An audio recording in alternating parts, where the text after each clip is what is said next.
Hi, I'm Sarah. And I'm Chantele. And we're here to talk about The Amazing Race Australia, episode 1, 2, and 3. Okay, all right. Hey. But first, if you're new to this channel, please click subscribe and give this video a thumbs up. Yes, y'all. This is episodes 1 through 3. Literally tomorrow, we will have 4 through 6. But I was sick last week, so we are just a little delayed on premiere week. Thank you for just hanging tight. We're going to get there. We're going to get through this, and then we'll be caught up, and we will regularly be covering this on Tuesdays. Yes. Chantele, new season, new show. I mean, okay, what I have to say, because I'm covering right now on my channel, The Amazing Race Canada. And what my biggest complaint has been is like, because they're staying in country, all the activities seemingly are really kind of, cut and paste, like crafty. It just seemed very easy compared to what we're met with these first 3 episodes. Like, this is The Amazing Race. These are the tasks that I want to see. People struggling, people like having to find new ways to be able to complete things. Like, I found it, even though there was really long and there was a lot of content and a lot of teams, I really found the tasks engaging, and I'm enjoying the start of the season. Yay! I mean, we know Australian reality shows. They go all in. The last season I covered, they were stuck in Australia because of COVID and whatnot. I still was very impressed because Australia is pretty darn impressive. But yeah, no, they're back to being like, how do we torture everyone? How do we go to extremes? And I'm here for it. I love it a lot. Hi, you guys. I totally wanted to have photos because there are so many teams. So I'm going to try to find them real quick, but because I did not prepare them, I apologize. But thank you for being here, and let's get through a lot here, because the biggest twist is we're going to see 10 teams start here from Melbourne first, and then episode 2, they're going to be like, haha, psych, let's get more. 10 more from Sydney. Let's go. And I'm not sure how I feel about this twist yet, because the first episode, I was like, I have all my favorites. And then my second episode, I have, or like whatever, like I had all my favorites. And then I'm like, how do I vote for whom? And then I don't remember who is who and which is from which. I'm like, I like you. I'm like, oh no, I don't like, no, I like you. Yeah, I like you. And so it was kind of hard to keep track a little bit when both teams were competing together. Yes. I don't know. Like, I did like seeing new teams doing new tasks. I found that was fun, but it was a little bit for me hard to follow when they joined the teams together. Yeah, no, by episode 3, it is going to be a hot mess of like, because no longer is it the orange team or even like sisters. I'm like, oh my God, there's so many young girls. I don't know which one were sisters. Like, yeah, by the time they're all together, it gets a little messy, but we're going to talk through it and try to keep it as clear as we can. All right, let's start episode 1 here, because we just have 10 teams. This is easy. 10 teams leaving from Melbourne. We're talking about what you're going to win. $250K plus 2 Isuzus. I'm going to try to pronounce it like that. Yeah, Isuzu. I think we say Isuzu, right? Isuzus? Yeah, we say Isuzus. Like, we barely talk about that I. Isuzus. Isuzus. But an Isuzu. Isuzu it is. I mean, I would be happy with 2 Isuzus and $250,000 or $250,000. Yeah, I'll take it. I'll take any car. Yes, an Isuzu D-Max and MUX. I don't know what the difference is, but sure, sounds good. Thank you. These 10 teams are going to first get their route info. Let's fly to Morocco. This first challenge of identifying spices, I was so excited. This is like such a fun challenge. super easy. And what was actually really cool is I've been to Marrakesh before. Oh And yeah. so, yes, so probably about 10 years ago now, I shot a commercial in Morocco. And so we are in Marrakesh for like 4 days. Fancy. And then Arashidia in another 4 days, we were in Casablanca. And so like I was super not familiar, but like it was like I understood like what it was like to be there because like literally I've walked through some of those markets. And so Oh, it was wow. nice to kind of really live a memory. That is a fancy memory. I'm very excited for you. It was for a lottery commercial, so they better do it fancy, right? Cool. Yes, BBFs, so glad you're here. They chose chaos, and you know what? We're going to try to make sense of that chaos. I do not cook, and I know very little about spices, but boy. these are the spices I actually know. Okay. Like these are some of my favorite spices. So I was so excited when these people were like, I don't know. I was like, I know turmeric, y'all. Of course. I know cumin. Oh my God. Of course. So excited. I mean, Not, it was really, to me though, like I don't have all those spices, but I know what all those spices taste like. And so I thought them like, oh, this is pretty easy. I did not realize people are like, oh, I've never put flavor on my food before. I'm like, what do you mean? Like, you don't know what pepper is? What's happening? If you can't tell, like, first off, you should know what turmeric looks like. There's not many things that color. Absolutely. Absolutely. I'd be tipped off just by the color, right? Yeah. Paprika, most likely just by the color. Yeah. And then, yeah, you should definitely know that taste. But this was so much fun. Okay. Green teachers and pink sisters work together and they're able to get through this first. Okay. So you put colors and I put what their moniker is. Okay. So the teachers, it's a married couple. Teachers. Newlywed teachers, Kelly and Georgia? Yes. Okay. And barista sisters? Sisters are baristas. They work together. Okay, so Flick and Gabby. Okay. Mm-hmm. I'm sorry, there is a Flick on every single Australian show I ever watch. We don't even have that name here. No, but there is always a Flick. I think it's Felicity, but we barely have Felicities here. We definitely don't have Flicks. Okay, this is when we start to originally find out this dad and daughter duo are just not cut out for this race. The dad doesn't know spices, and I was like, you don't know spices? It's shocking to me. It's shocking to me to not know spices. I'm wondering, what does food taste like to you? Because I mean, I am fortunate enough that I've been to many countries and I've had many different types of food. So, and like my mom was born in Jamaica. So like I've always had influence of food and different cultures and stuff. But like, it's just, what do you spice your food with? Like, really? Salt? Yeah. Even? No, I mean, I went a good 10 to 15 years with just salt and pepper. Like, so I get it. But if I know spices, then I feel like everyone else should. Shocking to me. It's so shocking. Yeah. No, my mom never used spices. She doesn't cook. And when she did, she never put salt or pepper or anything on. It was the most bland food you've ever had. And so I thought I was stepping it up by adding salt and pepper. What happened at like Thanksgiving and stuff like that? Like, what would things taste like? Other people cooked them and they did taste good, but I did not know, I wasn't there for that cooking usually. Interesting. Yeah. No, this was my own journey in life where I was like, spices.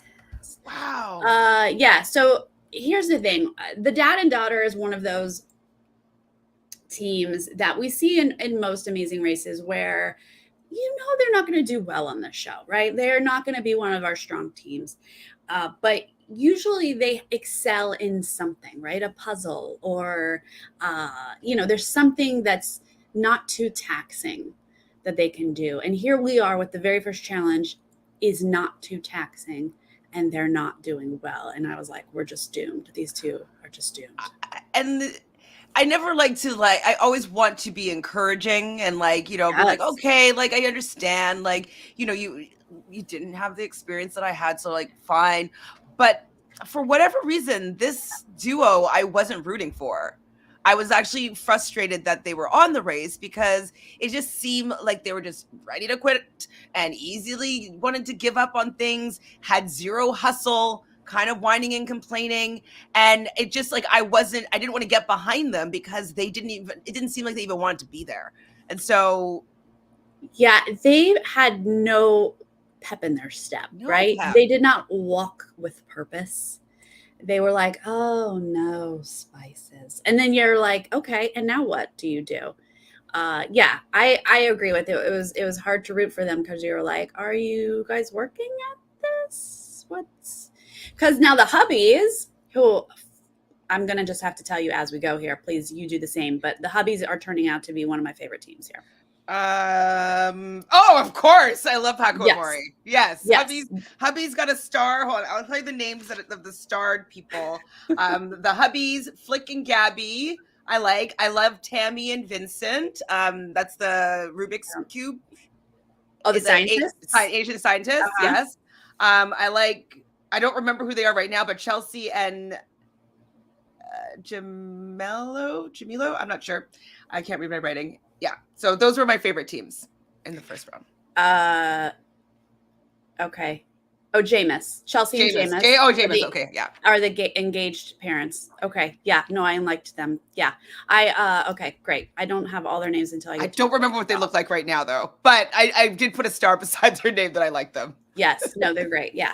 Okay. So the hubbies are going to actually admit here that they overhear some teams say like turmeric or whatever. And they're like, oh, okay. Yes. This could be turmeric, so that helps them to get through this. And then at the end of the pack here, we see the dating models. That's Jake and Holly. They're going to be leaving second to last. And then this dad and daughter pair are going to be the last ones out of this first route info challenge. And I wasn't I expected them to do poorly, but what was frustrating was when they're at the end and it was just them and they're like, it's just like so slow about it. And like, oh, we're last. Oh no. And like, okay, you're last. Oh no. Like he was very close a few times and it just like, I don't know, figure it out. Listen to other people at this point. Like at this point, I want you to cheat.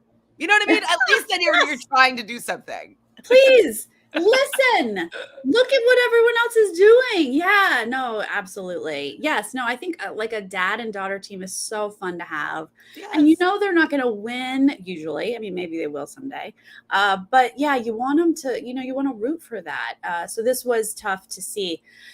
We move on to a detour here at first. Off the line or in the line. Off the line is identifying name tags and folding laundry. And in the line is organizing dates by price and site, basically. We're going to have only one team go over to the dates in the line. Oh, that's the team that I like. Okay, I'm remembering now. Yeah, that's what they look like. That's the engaged parents. They're the only ones who go over to try to do that. And they try it for a bit, and they're just without a lot of strategy here, or they're doing the best strategy they can, I guess. Going to get it wrong 1,000 times and eventually another team passes them and tells them like, don't go to the other one. There's still people there. I think it was Paul and Rachel, maybe. No, I don't know. I can't even remember my notes anymore. So I'm just like, I'll let you. We watched this episode last week. But it was actually the right call. I mean, switching detours is a tough decision to make, but I think it absolutely helped for someone to say, there's still teams over there. Like, go do it. And then they were able, that did. Would you have chosen the dates or the name tags? When they first described them, I kind of thought I might have done the dates, but the name tag is the choice that I would have liked because it basically is a puzzle. Yeah, like looking at the words is a puzzle, and then folding should be easy. It seemed like it should be easy, and I don't know if it's because I there's a lot of other languages in, when I lived in Montreal, there's definitely Arabic stores and stuff like that. So maybe being familiar with seeing just how some words are placed. But I thought it was a very simple task and people did seem to find it very challenging to match up same words. or names. But in the way that a puzzle can be challenging to some people who just their brains don't work that way. And so I appreciate a challenge like that. I thought it was a good challenge. Yeah, people have to like focus on the details. The pricing for the dates did not make sense. I still was trying to figure it out. Tiny one was in the middle, and I was like, so that's not the wrinkly? rule. It's so wrinkly? Yeah, it must be. But I was like, these rules are so hard. All right, so the sisters are able to do, the sisters are the baristas. They're able to do this folding puzzle name tag thing. First here, they're gonna get out. And we do see dad and daughter, Paul and whatever. Rachel, yeah, okay. Sorry. They do make up some time here. So all of a sudden you're like, oh, they're back, they're in the race. Here they are. Sure. I mean, I don't want anybody to fail at everything. So I was happy that like they were able to not be in last, that they could maybe get a little bit of like pep in that step, you know, get some little bit of encouragement and some motivation. So I'm like, okay, good. Like the first challenge wasn't for you, but you guys were able to bang out this one. I'm happy for you. Let's go. Oh, just real quick, Coco, I'm not doing this on Twitch, but I heard that Daily Motion has the shows, if that's what you're asking. I heard Daily Motion has the episodes. There might be somebody that's has it on Twitch. I just don't know who it is. Right, exactly. I was thinking you can watch this stream on Twitch is what I was thinking. But if you mean the /Sarah. Okay, good. And they're also on Video Brother. Thank you. So they're out there. Oh, Video Brother. That's a good call. Okay, what else is happening here? The hubbies, their cab left, and we just see them running around the street looking for their cab. That was rough. I feel like I don't remember that. Holy cow. Okay, but okay, sure. Yeah, I love them. I'm telling you. Thank you. Okay, young kids. This is the two girls. I don't know who these two girls are. I wrote down young kids get out second to last. Country kids? It's a Fliss and Toddy? Yeah, okay. Yeah. What is their who are they? What is their thing? If you remember in the most recent episode, they finished one of the tasks first. The soap task. Right, but no, I know what they look like. I just didn't know what are they sisters? Are they friends? Country kids? Sorry. They're just country kids. That's their moniker. Yeah. Raised in the country, that's our thing? Yeah. Okay, great. Country kids, Fliss and Toddy. I was half right when I wrote down the kids. All right, so they're the ones that get out second to last here with this. They struggled to fold, and they also don't walk with purpose. They move. I guess in the country, things are slower, so that makes sense. True. I guess maybe they've never been on the race before, just to know, like, I really enjoyed the hustle of it. It's kind of like if I'm in a taxi and even if I'm not late, I need to have some purpose in that taxi's driving. Like, that's one thing that bothers me about Ubers is that, like, they're just like, following the GPS. Like, and I'm like, can we just, like, can I feel a little bit of, like, energy coming with this drive with purpose, please? So I guess it's not my vibe. I'm like, I need to go. And so, yeah, maybe they're just country chill. Yeah. Walk with purpose is a phrase I learned when I was like 25 and new to Los Angeles. Oh, boy. Because the way people drive, I mean, we drive like how you're saying. In Los Angeles, it's like, it's crazy driving. But the people who walk, pedestrians, like crossing the street, I think they purposely slow down to make you stop and wait. Like, and so you start yelling and you're like, walk with purpose! Because we're like crazy in our cars. I can't stand someone who's like moseying in front of you. Well, even walking that way, though, I'm just like, oh my God, get me out from behind this person. Like, I need to go. Like, even if I don't need to be somewhere at a certain time, like, just like. Oh my God, I walk so fast. I'm passing people all the time. I feel you. I hear it. Okay, our engaged parents who we both like, orange is their color. Mm-hmm. They are going to be last at this. They are the ones that had to switch though. And he apparently doesn't know how to fold. And I love, because she's like so mad at him. She's just like, She's so in charge of that household. Yes. And she tells him what to do. And he's more than willing to do what she tells him. I think he's learned she keeps him alive. Yes. But he's like, is this how you fold? And she's like, no, your stack is wrong. And I enjoyed this. And what I like about them as well, and I think it's the reason why like they were one of my favorite teams, is because their dynamic works for them. You know what I mean? And so like a lot of people wouldn't necessarily be able to handle her kind of being a little bit bossy boots. And he's just like, I love this woman. This is my girl, you know, like we got a family together.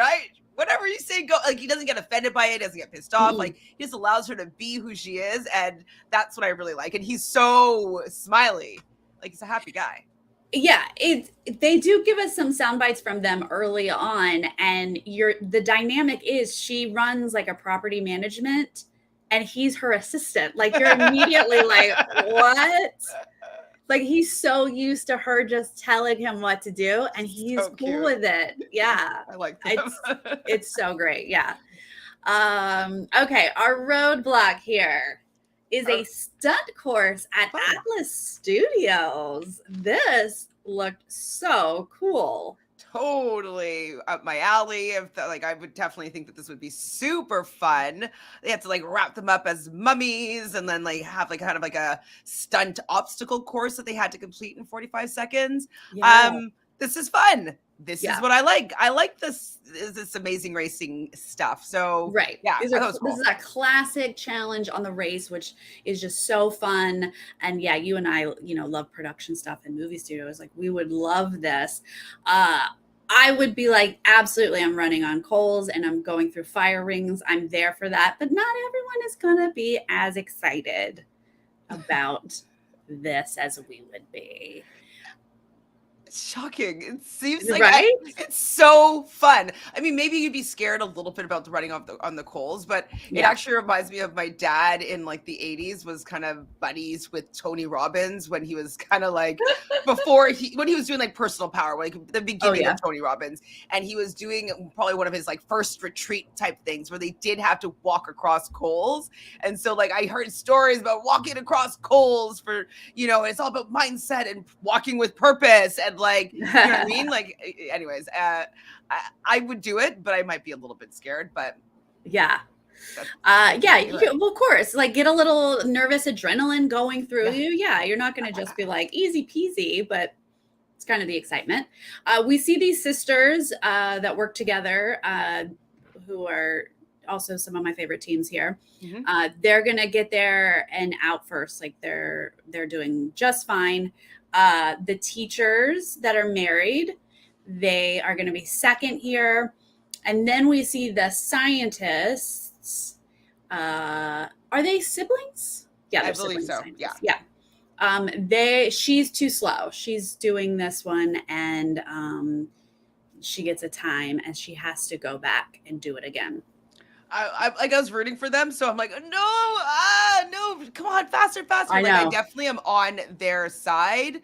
I don't know. Them. They're so positive and like, I don't know. They kind of make fun of themselves a little bit too. Yeah. And like, I appreciate them big time. They laugh at like everything. I mean, their vibe is so great. Honestly, the more that we talk about this, I think I like most of these teams in this first group. This first group was pretty solid. Agreed. I mean, I definitely was like, ooh, and then when I was like 10 more teams, I'm like, there's no way I'm going to like these 10 teams as much as I like the first 10 teams. And I think I like more people on the first group. Yeah. So that's Tammy and Vincent. Correct. As their names. Okay. So now Paul and Rachel are going to show up, our dad and daughter here. And you start to see Rachel is stressed. She does not have the excitement that Chantele and I have at this point. And him just wrapping her in this light gauze of mummy. She's like, I can't breathe. It's too tight. Oh my God, Dad, stop it. Oh my God. She's like already freaking out. And I was like, I don't feel like he's wrapping her that tight. But it's just the fear. The fear is setting in. She is. I guess I have to just have a little bit of grace here because I don't have I've never experienced any kind of anxiety or anything like that really. So I don't know what what happened there, and so I don't understand it from like a personal experiential Mhm. level. But I was just like, girl, just take a deep breath, Yeah. relax a little bit into it. You are capable of doing anything, and just Yes. don't allow the fear to overcome you. Like, you can do it. Like, I just wanted someone to give her a pep talk because, Right.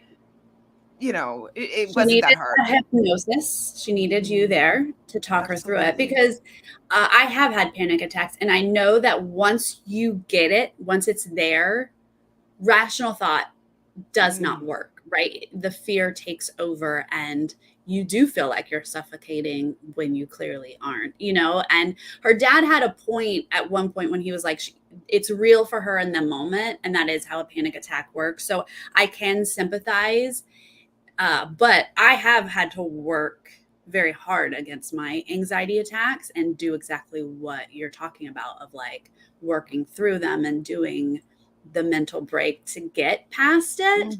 But Mhm. she obviously has not had that work yet. So she is basically, she does start this challenge, Mhm. but she's not going to be able to finish it. And then that's when she has the full blown panic attack. And then that's when they just step away and ultimately are going to have to take the 30-minute penalty to not do this challenge. Right, and, like, was it her that was like, "The gauze is coming loose," and I'm like, these are all fixable things, you know what I mean? Like, there's no need to let it overcome you, but, yeah, unfortunately, she wasn't able to do that, Yeah. and so at this point, I was like, "Okay, they're most likely going home." Yeah. Uh, it's not a great showing, but when anyone takes a penalty, I move into the place of that stinks for you, but I'm okay if you're eliminated. If Exactly. you aren't able to do the challenge, those things just kind of go together for me. Mhm. But we still have plenty of things happening here. They're just going to sit out for their penalty. The hubbies arrive, and they're actually able to make up some spots here, by getting in and out, while other people do struggle. Like you mentioned, some people's wrapping falls off. Once they're wrapped, they poured water or something on them as like a protectant from the fire and the hot coals and whatnot. And that took some of the wrapping off for some of these people. And apparently, the wrapping was actually there to protect you. So if the mummy wrapping falls off, they were like, you have to redo. Absolutely. It's dangerous. Absolutely. I mean, I feel like that was a very important part of like the Mhm. task. And so I understood for sure why they needed to have it be fixed, because if it catches your clothes on fire, like not good. Or your skin or your hair on Right. your body. Like, so yeah, I definitely understood that. But what, Mhm. can't you rap better? Like, I was so surprised that people couldn't do a better job. This Yeah, seems some people were like challenging. so meticulous, and then some people looked haphazard. I'm not really sure whose was better. We just start to see people losing it. The models are up next, Jake and Holly, and his rapping is falling out. And now Jake and Holly make me laugh because they are like gung ho, let's go, and then they spiral into stressed out land like so quickly, And so it quickly. seems like it's maybe more her a little bit. I don't know. I might be just thinking of episode 3, but Uh like huh. I feel as though, yeah, you're right. Like I want them to do better, and then they just don't. Like, I've always Yeah. expected them to be like, I don't know if we've had like a model team in the US, but like where they just like do well together. You know what I mean? I just Yeah. expected them to do well together. They're Yeah. young, they're Yeah. athletic. If they're models, they've probably traveled the world, so they'd have some experiences. But not, it doesn't seem like these 2 have. Yeah, and I mean, they have this sweet story. I mean, they set us up really early on how they like start dating, and then he's in this horrific Oh, accident, yeah, and then he gets cancer. I mean, yeah. they've been through it in just, a few years that they've been together. So you do like want to root for them. And then he's panicked because his wrapping's falling off, and she's like, I can't even watch. I can't even. She's like, I can't be good television right now. She's like, I'll be bubbly in a minute. I was like, your stressing is hilarious. We see the engaged parents finally show up, and she definitely has some fear. She gets emotional. She's like, I saw my kids at the end. I'd have to run through fire to save their lives. I would always run through fire to save their lives. You And get slightly emotional for that? oh no, me? No, no. Were you? A little bit. I mean, it made me endeared to them, right? Yeah. Like, this is probably the moment where I was like, I like them, you know, like that. I always love when people overcome things, right? Like, I wanted to root for Rachel and Paul because if she took that deep breath and overcame it and was able to get to it, I'd be like, You'd be yes, like, yes. I'd be so rooting for her. And so with her being like scared to do this, but then figuring out a way for her to be able to overcome this fear, I find that it makes me really like somebody and want to root for them. So Yes. it may be a little bit just like the power of like love, kind of cheesy, but that's kind of what I was thinking. I mean, but yeah, that's what we want in a racer. That's why you go on Amazing Race, not to go, I can't do this. Sorry, I'm going to sit out and take a penalty. Like, I'm starting to think these penalties need to be longer because Definitely. I was like 30 minutes. That's it. I want this to be Yeah. game ending for sure. Right. I was want you to have to figure out what is it going to take for you to get through it. And like, she went to a pretty dark place that like she'd have to run through fire to save her children's life. Like, in no way is that what she has to do, but whatever it takes to get her through it. And she like flies through this and does an amazing job. Yes, I definitely, it's exactly what I want to see in a racer. 100%. Yeah. So the models are going to redo this and be the last ones out of this challenge. And then we move on to rocks and riddles. They have to find where these sphinxes are lined up, these big statues, and there's a riddle to figure out which one that they need to find, and that rock is their winning clue. But this riddle is very hard, apparently. Our sisters are there first, just like completely lost. Am I missing some part of the clue? Because Yes, we are. because the king sits beside his brother across from his sister. That's the whole clue, right? Or something. Or I think his wife, but something like that. Yeah. And so like, you know that like they're brothers, so they're gonna look the same or so. And the same animal. Exactly. Yeah. And then the sister will be a feminized version of those two across from whomever it was. Like, it just didn't seem that hard. So I was like, is there more to this? Like, I don't know where the hang up is. And then also, why couldn't you just then, if you couldn't figure it out, just go back and just like systematically go down the list? Exactly. Yeah. No, it was a little confusing, but we also did not get a clear shot. I wanted them to show me the king and his brother and the sister, but like in comparison to everything else. Because like the shots they show us, I can't now find them in the big scheme of things, the whole shot. So yeah, I don't think that we were completely having all the information because, you know, like the teachers show up, like some people show up and they go, oh, a brother is going to look the same. And then they're still struggling. So even the people who seem to get the clues from the riddle still couldn't figure it out. I mean, I know we're on our couch watching, so we know we're going to be the best at everything. It's going to be the easiest challenge. Like, if I were to do it, it'd been so fast.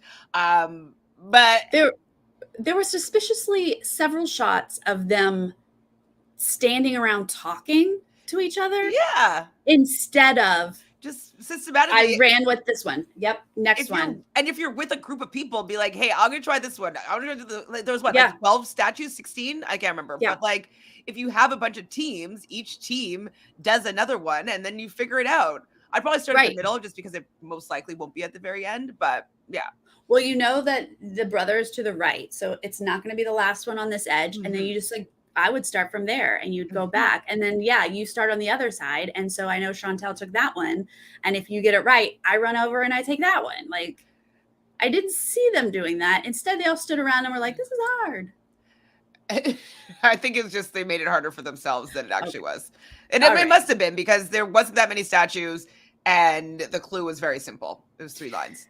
Well, it takes 4 teams working together here to finally figure it out. So they're going to get themselves through it. The scientists and the older ladies, I don't know. I think, is this the Dragon Boat moms? Older ladies is the Dragon Boat moms, Jody and Claire. Okay, yeah. They're going to work together to get through. And then we see the models there at the end. The dad and daughter are going to be there, completely lost and confused. And so they are going to be our last team out of the Sphinxes at this point. And now we are running to the pit stop. Running or leisurely walking? Take your pick, whichever. I'd be running like a mad woman, even if I was in first place. Like, and this pit stop was interesting because this is the one where he's standing at a river, right? Because let me just double check episode 2. Are they running at a river? Yeah, I don't think so. Because I have Kelly and Georgia are going to end up being our team number 1. That's our teachers who are married. Mm-hmm. And they took a different route. And so the editing was like, I think they went the wrong way, whereas like 2 or 3 teams went together a different route. Right. Some of them. Oh, right. The river where like it was like some of was shallow and some of them just like cut straight through. Right. Yeah. Yes, I remember now. Mm-hmm. So, but all of the sudden, so people are running for a while, like they are running and completely lost and confused and not sure if they're going the right way. But Kelly and Georgia, our teachers, are going to end up in first place. So I'm not even sure which route was supposed to be the right route, but they all get there. Doesn't matter. You're going to get there. Either way. Get there. I'm happy to go through the mud and water to get to the mat first. So did you say that the teachers were one of your favorites? The teachers? Who are the teachers again? They're a young married couple. What do they look like? Oh dear. He's like, they're both very like small and petite. He's very. I don't have a star beside their name. Yeah. Okay. I didn't put a star next to them either. And I clearly don't remember who they are. So. Yeah, you obviously don't. I think they wear green. I mean, they seem like very smart people. They were like, can we only have one teacher in the classroom? Oh, no, I think I didn't like them. Because, they're the first people that were at the spices. And it just annoyed me so much that they just didn't know anything about any spices. I'm just like, oh my God, you guys are so bland. They definitely don't spice their And they're just food. like, I've never had spice before. We don't put spices on anything. I was just like. Oh, also, he wrapped her in the mummy. And he was like, this is a little close for comfort when he got like to her pelvic area, and she was like, we're married, and he was like, oh yeah, I guess. I was like, what is this dynamic between these two? He's like, I don't want to touch you on television. Maybe or maybe he's trying to be funny, or I don't know. Maybe they're like very religious. She was like, you're not usually this hesitant or something like that. And he was like, stop. He was like so embarrassed, like being near her. That's kind of fun, but I remember just like being like, they wouldn't be the couple that I would want to be working with throughout the race. You know what I mean? Yeah. I mean, they definitely seem smart. I think they're going to do well for sure. Paco and Maury, our husbands, our hubbies, as I'm calling them, love them. They came in second. So cute. I was rooting for them to be first. Flick and Gabby, our sisters who work together. I think you're calling them barista sisters. Is that they? Mm-hmm. They're great. They come in 3. These seem like 3 strong teams here. See, what I like about them is that they're good. I love teams that are good and they try hard and they motivate each other, and like they're good, fun racers. Like I want to see them attack each challenge. They don't seem to immediately go to like, I can't do this. Like they take action and it works out for them. So I appreciate them. And I find it hilarious that they're such good friends as sisters, because like, that's me and my brother are so like, I mean, I think we could run the race really well together because we're both pretty like, we're the best at everything, even separately, but I could definitely see myself yelling at him for things. You know what I mean? Oh yeah. Yeah, absolutely. Same with my sister and I are like best friends, but still, like if we were traveling together, it'd be like, girl. Yeah. So it is fun to see. They give me some Gold Coast Girl energy. I don't know if you remember them from a previous season, but they were a great team. Tiffany and yeah. I like the Gold Coast Girls. Yes. Yeah, I want very to win. Okay. Tiffany and Cynthia are an aunt and niece duo. We barely talked about them in this because they were like a middle of the pack kind of team here. So a 4th place is not bad, but they weren't, highlights of this race. I just remember being like, if I could run with my niece, I'd be the happiest person in the world. How old is your niece? She's 4. Oh, Ooh. I was like, I feel like she's young. The age difference is too much. It's not going to work out. So you But don't I was, think in like 16 years you're gonna want to maybe run the race with her? oh, I'm sure I'll try. I'll try to make it happen. But I just love, because they said there's a 15-year difference. So, like, that's nothing. But I just love the thought of an aunt and niece running together. That's very so cute. Yeah. Tammy and Vincent, our scientist siblings. We love them so much, dressed like Rubik's Cubes. Mm-hmm. They come in 5th. Jody and Claire are I wrote older ladies, but I think they're the dragon boat moms, which I didn't know what that meant, but they You get don't know to what, that. you don't know what dragon boat is? Mm-mm. I Okay, mean, so they dragon tell us boat in is the basically first, like one of these long boats, and you like have to like put it in. Like I was on a dragon boat team when I was in Montreal. We weren't good. We'd always do like these like I don't know, as like the bar that I worked at, we would have like this dragon boat race where we had to like go and compete as your bar, but we were always hungover. Like so, like you're on these like little boats, and they're very narrow and long, and you had to like put it in and pull it back and put it in, and you do it all in sync. Dragon boat, and you move it along. So this is the thing that we do. I don't think we do this here. I mean, I bet you there's dragon boat races. You just need water, right? It's not a Canadian thing, so Right. We have water around here. I've seen some water. There's boats. We've got kayaks. No? It's not a kayak, no. Okay. It's like a 20 seat thing. Like 20 people doing it at the same time, maybe even more. It's a lot of people on one boat. Oh wow. Okay, they come in 6th. Great. I love a group of older ladies who are doing well. Love that. And then Jake and Holly, are dating models here, are going to come in 7th, which I think you and I both thought they might do better, but they struggled a bit here. I keep on rooting for them, and then they just suck. Kinda, not killing it. Fliss and Toddy, our country kids, they come in 8th, and they're like, great. Sure. We're not out. They were not out. We did it. 9th is Chelsea and Jameis, our engaged parents that we adore. There's no part of me that had like I was like, oh my god, they're on the button here. Like, no. I was just so frustrated. Of like, if that team that took the penalty like ends up just being a little bit faster, like I will be furious. But they were just moseying. So no. Yeah, exactly. Like I would 100% agree if for some reason Chelsea and Jameis did not make the cut here. I'd be very upset for them. But you see at the end of the Sphinx Riddles thing, like the engaged parents, they get it, they run out, right? Dad and daughter get it, and they slowly grab their bags and slowly say, so where should we go? Is it this way? And at this point, you're just like, I can't. It's like, let's get rid of them. Get them out of here. You cannot race at that speed. That's just not even a speed. So Phil had seen these episodes before I'd seen them, and he was like saying to me, so Phil's my co-host for The Amazing Race Canada, and he's like, oh, there's a team that that's gonna frustrate you so much. And so I thought it was them, but it wasn't. There's another one. Because I was like, when I was watching it, is it Paul and Rachel? Is it them? And he's like, nope. I'm like, what?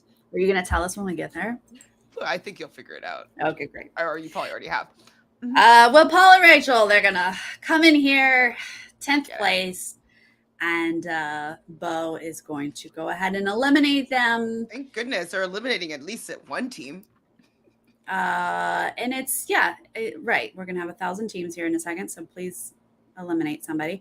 And, I love that they went through the process of auditioning for a show and getting on it, and they got to fly to Morocco, and they got to do a leg, but they're not contenders. I do not feel bad that they this was a good experience. I mean, they didn't seem to want to win the race. I think they just wanted to come and have an experience. So I think they got that. Yeah. All right. That takes us to episode 2, where Bo is like, twist, y'all. There's 10 new teams coming out of Sydney. They started basically the same way. You're going for this money. You're going for these Isuzus. Fly to Morocco. They're going to go to Marrakesh, though.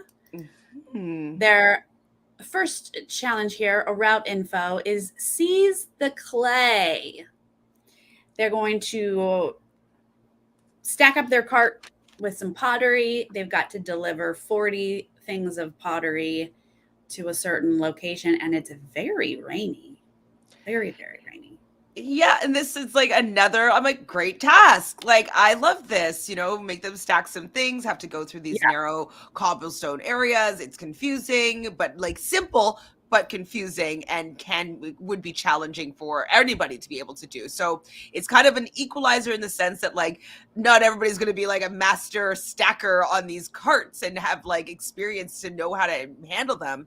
And so I really enjoyed this challenge just because everybody had to try it. And yeah, it was good. Well, guess what? What? It was tough to find the clue. Fair. For our vegan warriors. Oh, the vegan warriors. Introducing, you guys, episode 2, introducing a new team called the Vegan Warriors. Should warriors be in quotations? They might be. It should be more like our vegan older ladies. Vegan mosiers. Mosey and love to stop and look at animals. Oh, look at that cat. I was like, okay, first off, vegan adjacent. I'm here for what you're talking about. For here sure. For it. I love animals too. Mm-hmm. Right. I too cannot pass a dog in the street without going, oh my God. For sure. But I would do that very fast as I'm racing. I'd be like, oh my God. And then I would keep running. That's not what happened. That's not here. They're like, oh my God, kitty. And then they're like, zero hustle, Sarah. There's zero hustle. I can't take the zero hustle. And Phil knew it. Phil knew that I was not going to be able to take the vegan mosey. Yeah. This is the team. They definitely don't walk with purpose. Unless the purpose is to stop and look at a cat. But they don't even do that with any hustle. Like they're just like, oh, there's a cat. They cracked me up though, because they were straight characters out of a movie. They were so funny to me. Okay. Our Middle Eastern ladies, they come up with a strategy that they would like to take 20, go find a place and do like a second trip, right? So they stack their 20, they get out first at this point. They're one of my favorite teams from this group, but okay. They're going to get there first, obviously, and then they're going to realize you had to do 40 at a time. That was the task. But hilariously bumping into our vegan warriors who they're like, oh, have you found it? I go, yeah, right here. And they're like they're pulling off things off the wall and they're like checking for things. Like, oh my God, I forgot about this. Know what race that they're on. And they have stumbled into the second part of the challenge and they're taking an electrical box apart, trying to find the clue. Oh, how did I not write that down? That's such a good moment. Again, these two are like characters, and the Middle Eastern ladies are like, you got to go to the other part. Like I can't even explain where it is. They're like, that she way. Even says, I can't make this more clear. I don't know how to make this any more clear. You've got to go that way. I don't know how to explain this to you any other way. Then go that way. Yeah. They're like, okay. Oh, but I was just so frustrated with them. The Crystal and Reem are their names, I believe. Because I like that they got there first, and I like that they're like, oh, let's go give this a try. But we always say, read the clue, and the clue must have said, because when they're going with 20, I'm like, didn't it say that they needed to stack all 40? Like the point of this task is to take them all in one trip, because I'm sure that the challenge would be maybe one falls off and breaks, or maybe they miscount. Like that's what the challenge is, and so. I was like, why are they only going with 20? Like, did I misread or understand the clue? But they didn't give us that line of you can only do one trip or whatever. Hi, David. David just finished the stream with me. Now I haven't seen it yet, but I will watch it. At home. Yeah, they, it wasn't clear to me what little bit of the clue we got, but yeah, you're right. There probably was something in there that made it clear they couldn't do more than one trip. But that's going to give our Baru mates, am I saying this right? Baru mates, they come in first. They're like two dudes that are bar roommates. Yeah. I wrote down Baru as in Baru. So I David, you heard the name Reem, and that's how you got here. Yes. There is a Reem in Australia. Not the Reem from Survivor. Very different, but I do like this Reem. Yep. So far, she hasn't let us down. So we'll see if she's as iconic as the original Reem. Impossible. All right. So these guys are going to be able to sneak it here with this task first. And now we're going to get to know our blondes. They can't count. Who are they again? Two girls. Oh, blonde mates. No. Probably. No, sorry. Blonde. No, hold on. Who are they? Lily. Oh, blonde buddies. Oh, sure. Morgan and Allie. Okay. Yeah. Okay. Morgan and Lily. Lily. That's what I meant. Morgan and Lily are two blondes who also don't have a ton of pep in their step, and they don't even seem too worried about the fact that they're not counting. They're like, I don't know. Like they've lost count, and they're just like, what? How did they get through life? I don't know. Yeah, well, they're young. They haven't gotten through much of it. Do you know how old they are? I don't know if they've. They look like 20. They look very young. I don't know. But they're going to make it all the way and not have 40, and they're going to have to go back. It's like work smarter, not harder. Yeah, if you need to bring 40, why don't you check to make sure that there's 40 so you don't have to do it again? I don't know. And they knew because they couldn't count. They were like, okay, I don't know. Let's just go. So they knew they didn't know how many they had. Like what they should have maybe done. I don't know. Maybe they weren't allowed to do this. So we don't know all the rules, of course. But like count all the amount of things out, like out of like the whole pile that they have. And so they have a separate area of 40 and then start placing those 40 on the cart, because I understand it could be very confusing. Like some pots have lids and like, are the lids separate? And like, I could see how it could be confusing with all these things, kind of different sizes and all that stuff, but make it easier for yourself and like separate them so you know exactly what 40 is. And then you put that 40 on the damn cart, not just like, well, we'll see what happens. We'll see if we maybe lucked out and got the correct number here. Right. That's the smarter strategy. I think they just go into rushing and they just are like, two different people are putting this on the cart. And that's how you lose track of numbers, right? If two different people are doing it.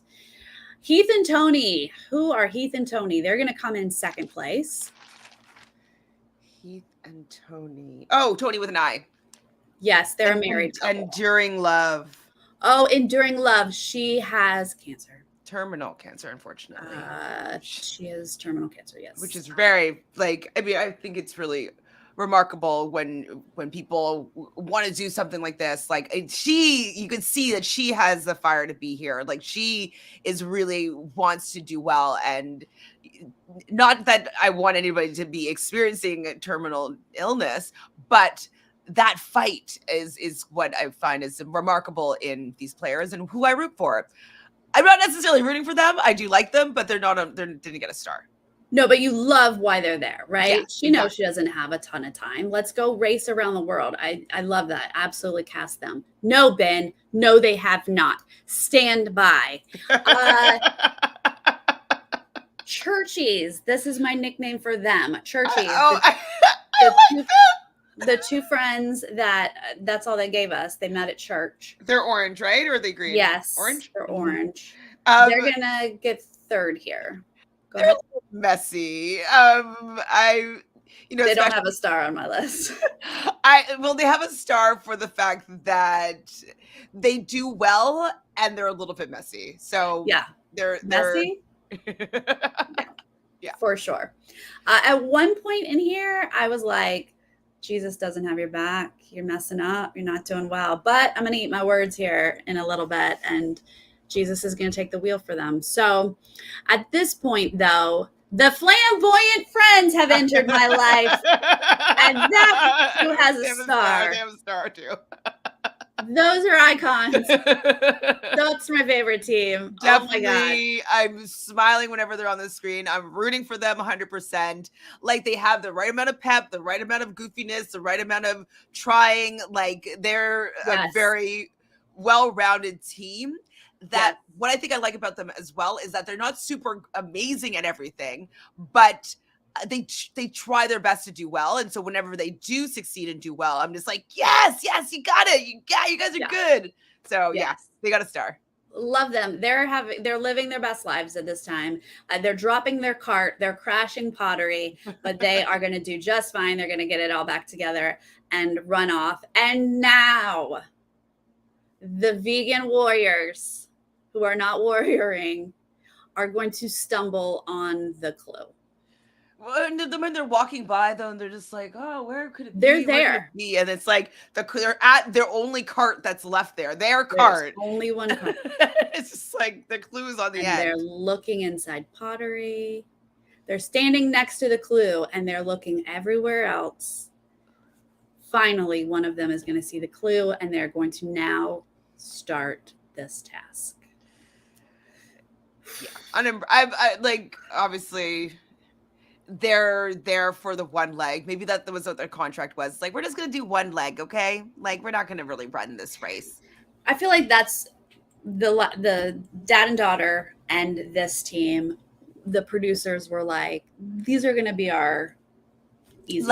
People won't be upset with them leaving, so that we can have an elimination for both these first two episodes because we know they love a non-elim. They're probably just like, because if it was any of the other teams at this point, I might be a little bit upset with any of the other teams going home. So I'm not upset for either of those two teams. So that's probably what the producers wanted to do. We're going to eliminate a couple of people that you won't mind seeing go. Exactly. And I appreciate that because, again, I love that they auditioned. I love that they were cast. They do not need to run this race. So that's fine. They can go out in the first episode. I'm absolutely okay with them casting that kind of pair that can go first because it is hard to lose a team in the first episode, but for some reason these two episodes were just it's perfectly fine. I was like, thank you, you can go with how it goes down. Okay, a detour, dash or splash. Dash is going into a lantern store and read Morse code. Splash is finding water cellars and count the cups that count cups. 0 people go to lantern. Okay, I'm like, nobody went to the lantern. I feel like I would have gone to the lantern because there's only a few lanterns that would be flashing, or was it just like one flashing lantern, right? I think there might have been a couple, but I feel like I would have absolutely gone to the lanterns. Because I don't know, maybe I just misunderstood what they'd have to do, but it just seemed easy.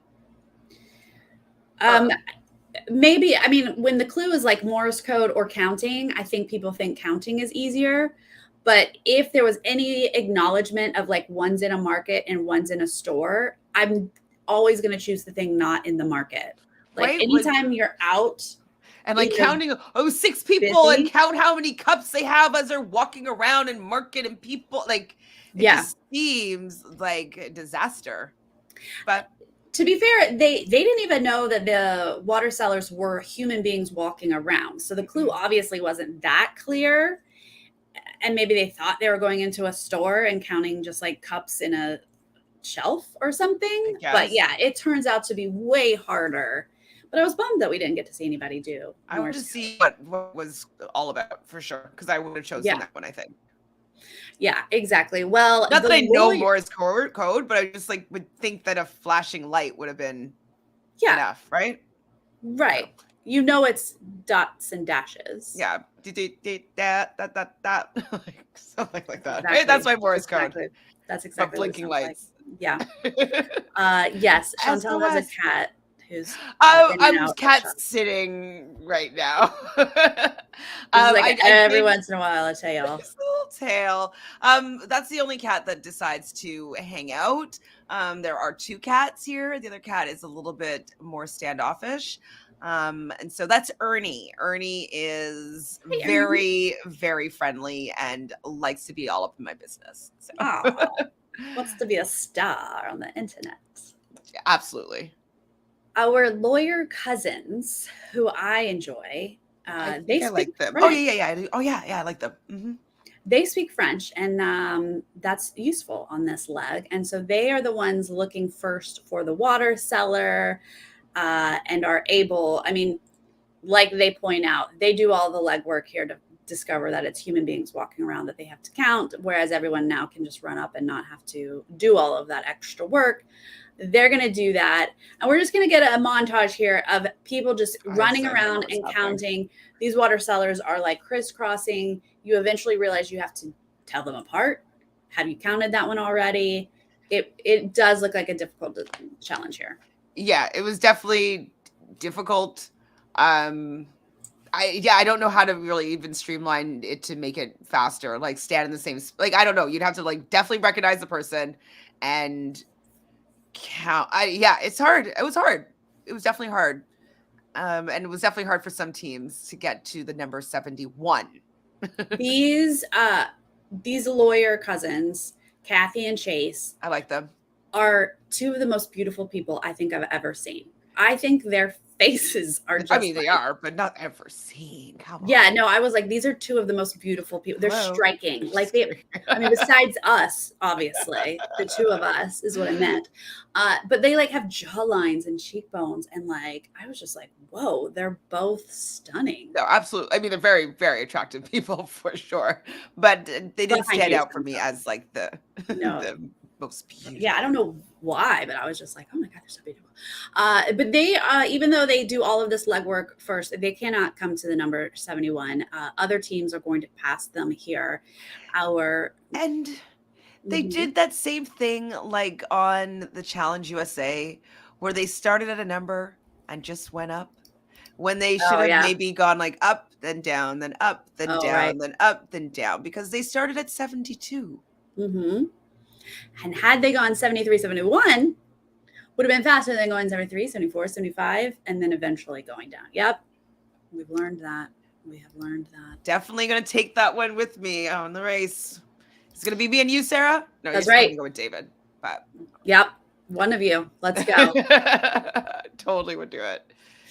Let's see. The lawyers, yep, they keep getting it wrong. Oh, what do we call? I'm not calling them enduring love.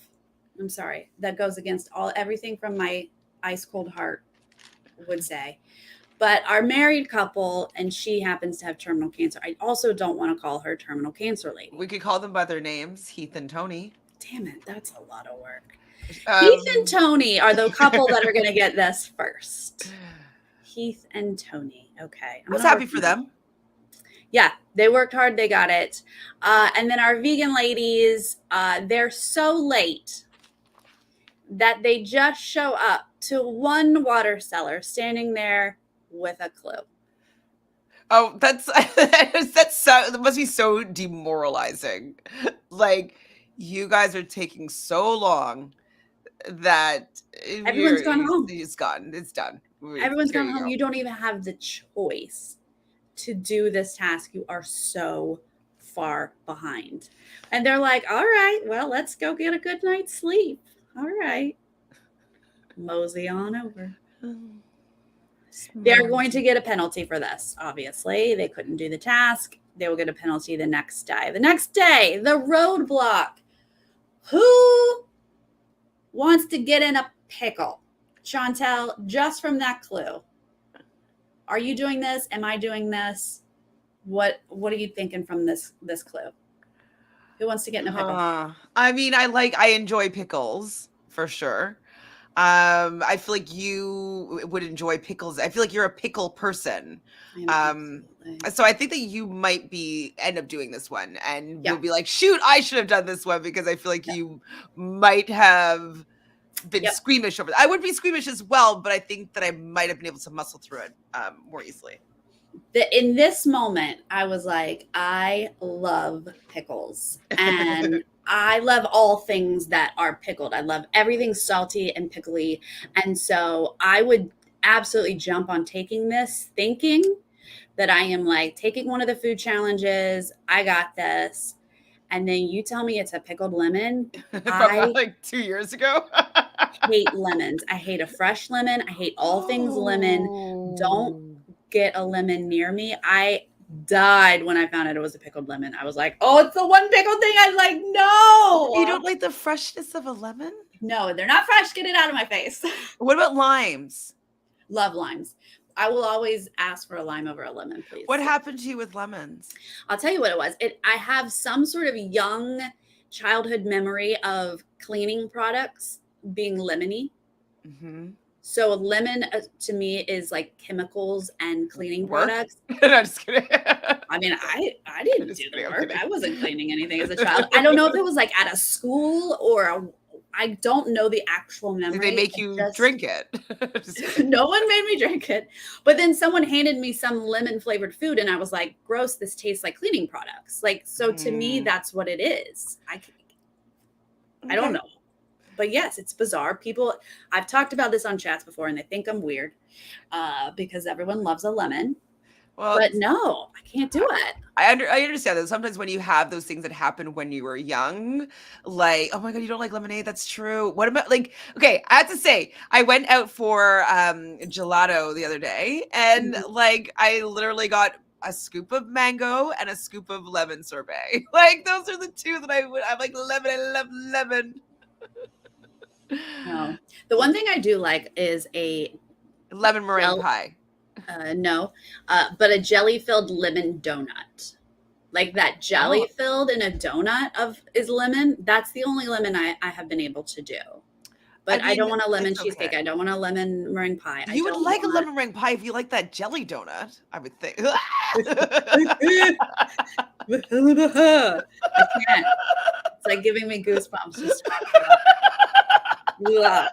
There's so many good lemon things. But people are like, "Oh, I made a lemon tart." I'm like, "Get it out of my face!" No.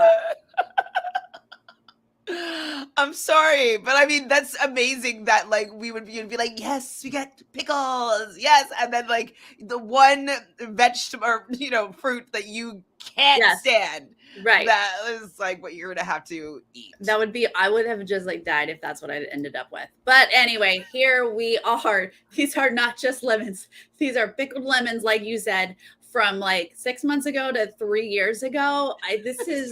They do not look good and nobody enjoys it. It's not like one person was like, oh, these aren't bad. No one enjoys this. No, I mean, I don't know. I've never eaten this with the food of the area, so I don't know. I don't understand it personally. But there are some sort of delicacies or something. I'm assuming that it's like eaten with food, and maybe in that way that it changes the flavor of it, or it adds the flavor of it, kind of like a coriander thing, like coriander on its own, but it adds flavor to things and it makes things taste really great. So maybe on its own it would be like, but maybe with stuff it might. But you throw a 3-year pickled lemon into your stew, maybe that's exactly what you need. Right. Yeah, that makes more sense, honestly.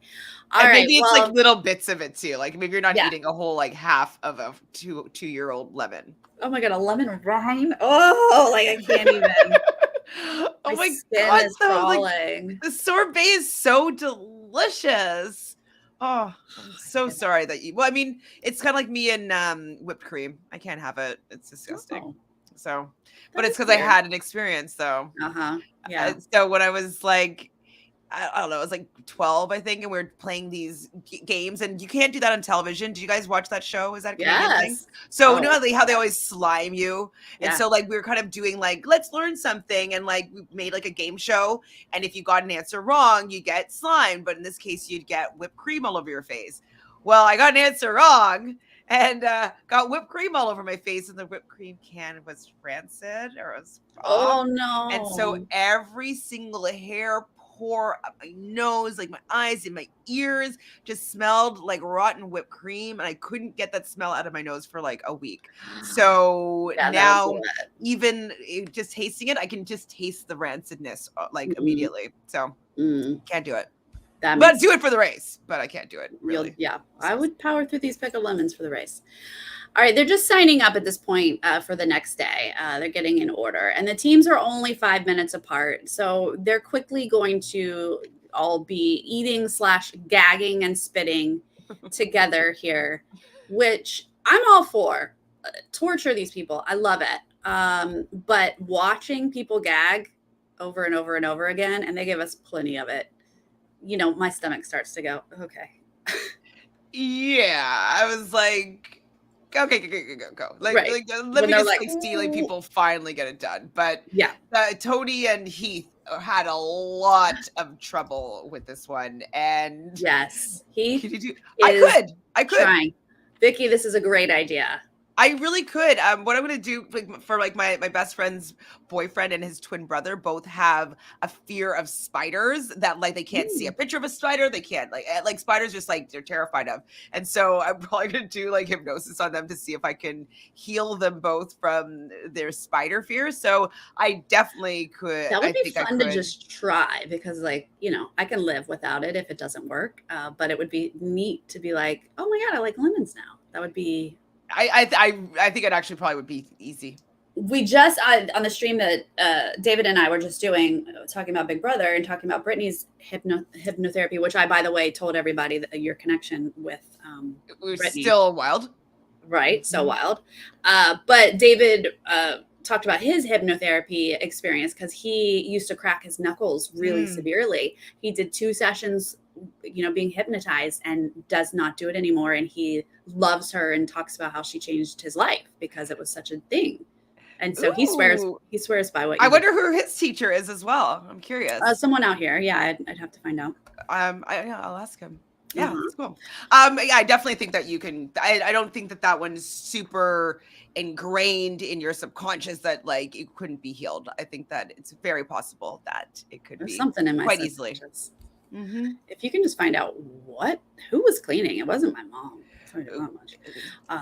It's probably paired with something else negative that happened. You know what I mean? And so you kind of have a negative marker. What if it was a past life? It could be. It could be. It actually could be. Actually, very well could be. I was a janitor in my last life, and it was so torturous. Yeah. Yeah, I would you did and you weren't very wealthy, so you actually used lemons to clean things because. Oh God, I hate if that happened. Oh, okay. All right. Teams are eating here. Heath and Tony are the first ones to eat their lemons, and Tony's like, just do it. And Heath's like, get out of my face. I'm doing the best I can. I love you, but get out of my face. I'm trying. I thought it was so funny though when Tony was like, what would she say? Hands on your hips. Yes, that's gonna help. It's gonna it's motivating him. It is a power pose, but for sure. She had all of these things that she was prepared to help him with, and I was like, I think you're not helping. This is not going well. If I'm trying not to barf, I don't want anybody talking to me. I think. No, and she was like peanut butter, and I was like, you're going to make him sick if you list other foods. No, I don't want to. No, I don't want to know about helping. other food. I do not want to know about other food. Thank you, Tony. Our flamboyant friends are killing this. He's just shoving it down, and they are going to get out first. The Mullets, another team that's so great. They're doing really well, and they get out second. And our Middle Eastern ladies, they're able to make up some time here and get out third. That's exactly what I wrote. I'm like, yay, Crystal and Green made up for their lost time. Yeah. The husband is going to eventually get out fifth here, Heath. But wait, sorry. There's one thing though that I think it was the Mullet friends that one of them eats peanut butter and onion sandwiches. Yes. Sorry, did I misunderstand that? Yes. What's happening? Is that a thing? And raw onions. Is that something you do? Carolyn, Australians, is this a thing? That makes no sense. Although I was just told my brother-in-law, and I had no idea, but he likes a peanut butter, lettuce, pickle? And mayonnaise. And I was like, no, sorry. No. That's really disgusting. But I've heard of pickles and peanut butter before. Oh, you have? I've never had pickles and peanut butter personally. It wouldn't be two things that I'd put together, but I've heard of that before. But I've never heard of peanut butter and onion. I mean, that doesn't seem Salmon super stew, thank you. offensive, but it doesn't seem like it goes well together either. Like onions don't really ruin anything, but Some people unless think you so. just don't like onions, then they ruin everything. Raw onions, though. Anyways, maybe I'll try it though, because I do like peanut sauces. I like whenever there's some sort of a saute peanut thing. So maybe it's I gonna love be a kind of peanut like that. sauce. Yeah, for sure. Y'all, the mullet hairstyle is in style again. Mhm. It's big in America. I don't know. So when I saw this mullet team, I was not surprised at all. Mullets are not. They're pretty, I think, on vogue. Especially, there's at least one mullet person in Australia shows. Even on Survivor, there's always like one person that has a mullet for sure. So It used to be ironic, but now it's like they all have it. Like every college, whenever I was like watching college football and stuff, all the college kids have mullets now, and I was like, this is. I It's don't mind the illegal. mullet. Oh, I But don't. no, I mean, I'm not gonna be like, oh my god, like I love a guy with a mullet. But it's not as offensive as it used to be, I find. I'm still offended by it. I'm like, you look like a 70s perv man coming out of a kidnapping child van, whatever those are called. That's what it looks like to me. I'm still triggered. Fair. I guess Fair. I have to get used to it. Although I have to say, salmon stew, I'm not like, I don't know, maybe the Australian version of them makes them cooler to me. But Americans with a mullet, no. Get out. That's my bias. Route info here after this disgusting pickled lemon thing. They're going to now, first off, they're starting their day with the pickled lemon. Like that's how Amazing Race producers were like, let's ruin their entire day. They have to start this way, and then they have to go process hides. Hide and bleak. A rough day. I mean, I've never been in an area where people have been doing that before, but I can imagine because it's the pigeon poop that like helps process it. Like poop doesn't ever smell good. So No. like wait, we have cheese and raw onion sandwiches here. Cheese and raw onion I can get behind. Oh yeah, cheese and raw onion is fine. Which are very nice, but I haven't had peanut butter yet. And I wouldn't want to do this my one stomach after. is churning from people going, ooh, and then you run to this hide thing is so gross. First off, I do not eat meat. I do not wear leather. I am with the vegan ladies on this one. This is disgusting. Yeah. And yeah, the pigeon poop is just like icing on the cake of disgusting. I'm just thinking about the smell though. Right. Because animal doesn't smell good. Dead animal. No. Then pigeon poo on top of that. And now you're pulling the hair out? No. Oh my God, no. So would you have taken a penalty? You and No, I? I'm not going to take a penalty. You'd be like bathing in it. I would have probably vomited. And be sobbing. I'd be vomiting and sobbing throughout the entire thing as I was doing it. Yeah. Oh, it wouldn't have been pretty at all. Your mouth was open and then like it would splash in your mouth. Oh God, no. Oh my God. Like it's so, I was sick to my stomach watching this entire part of the episode. It was so tough. Okay, let's get through it. The mullets are lost. They're running around. Then the churchies get there and they are great at this. They're in and out.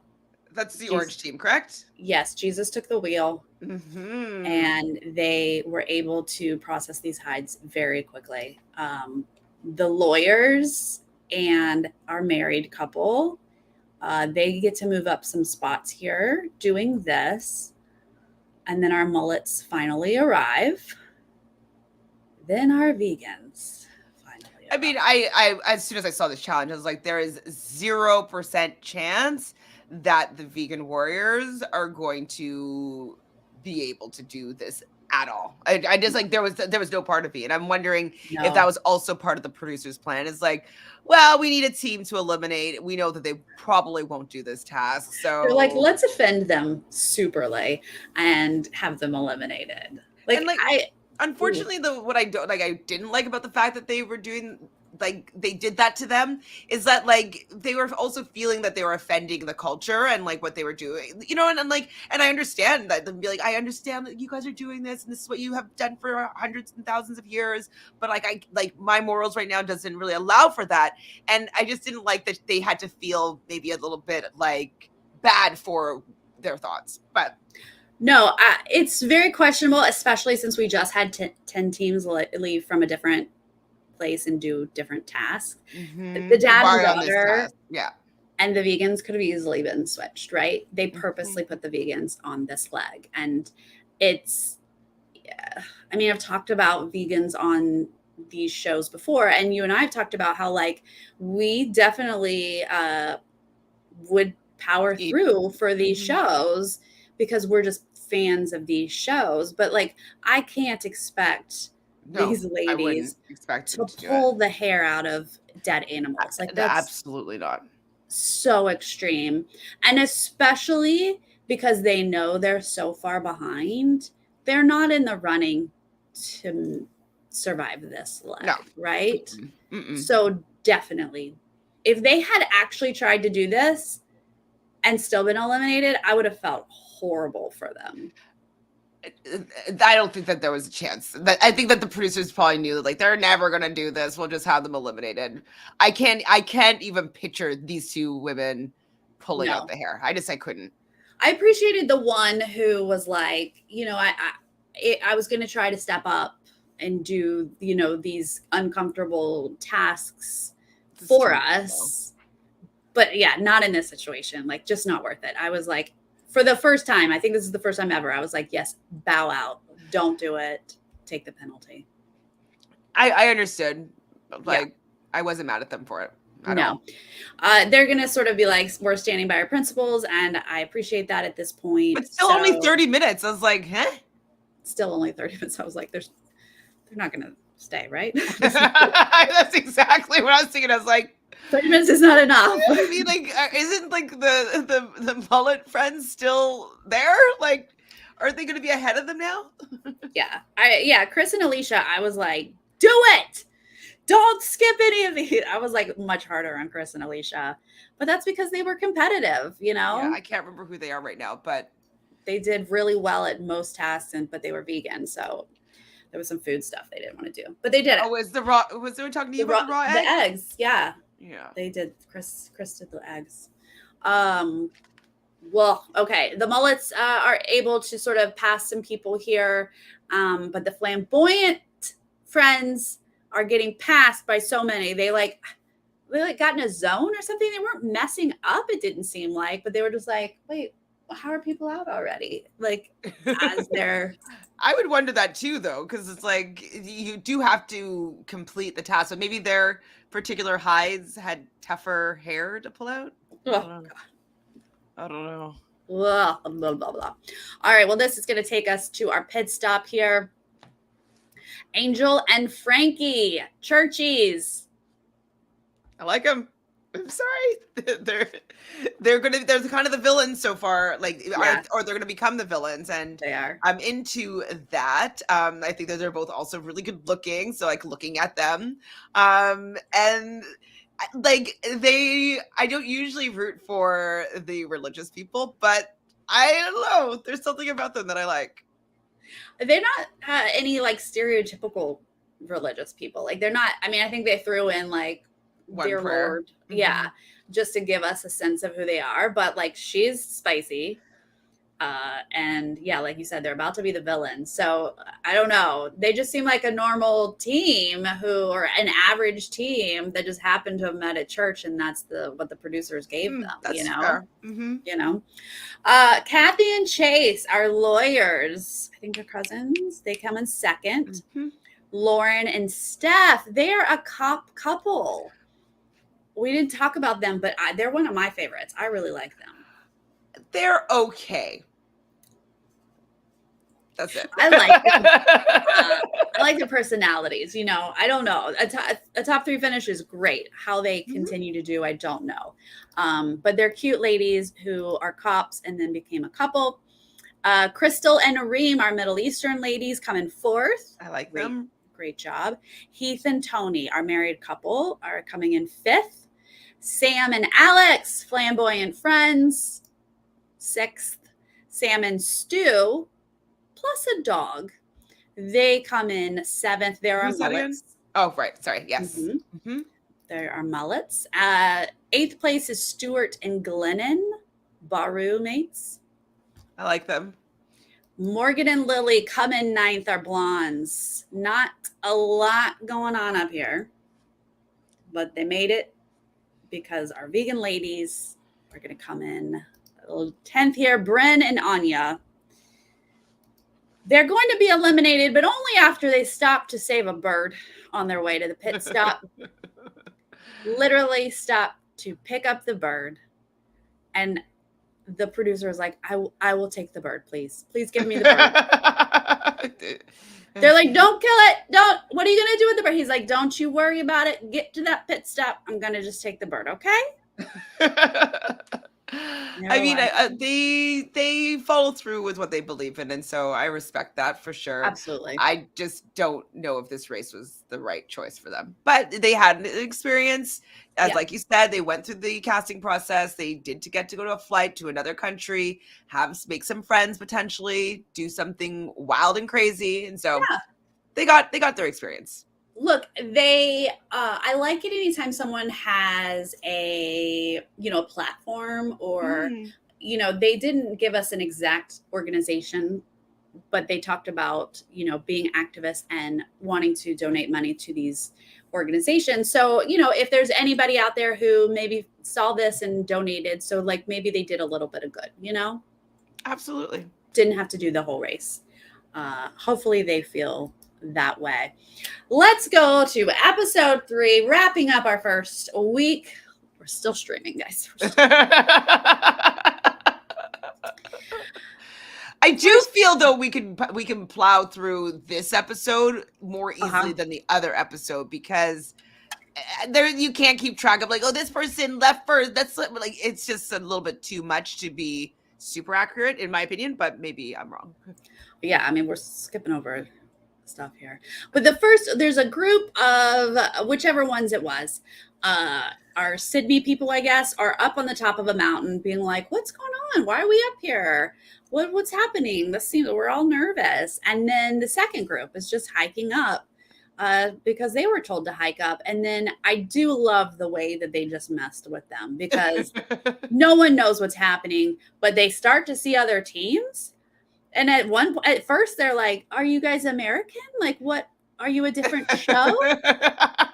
It's great. It's great. It was like the slow reveal of like, no, they're all Australian and they're also on the same show as. What? Yes. What? Wait, there's another orange team? Like, what? Like, yeah. Do you know what it reminded me of? You might get this reference, but one of my favorite shows when I was younger was Big Business.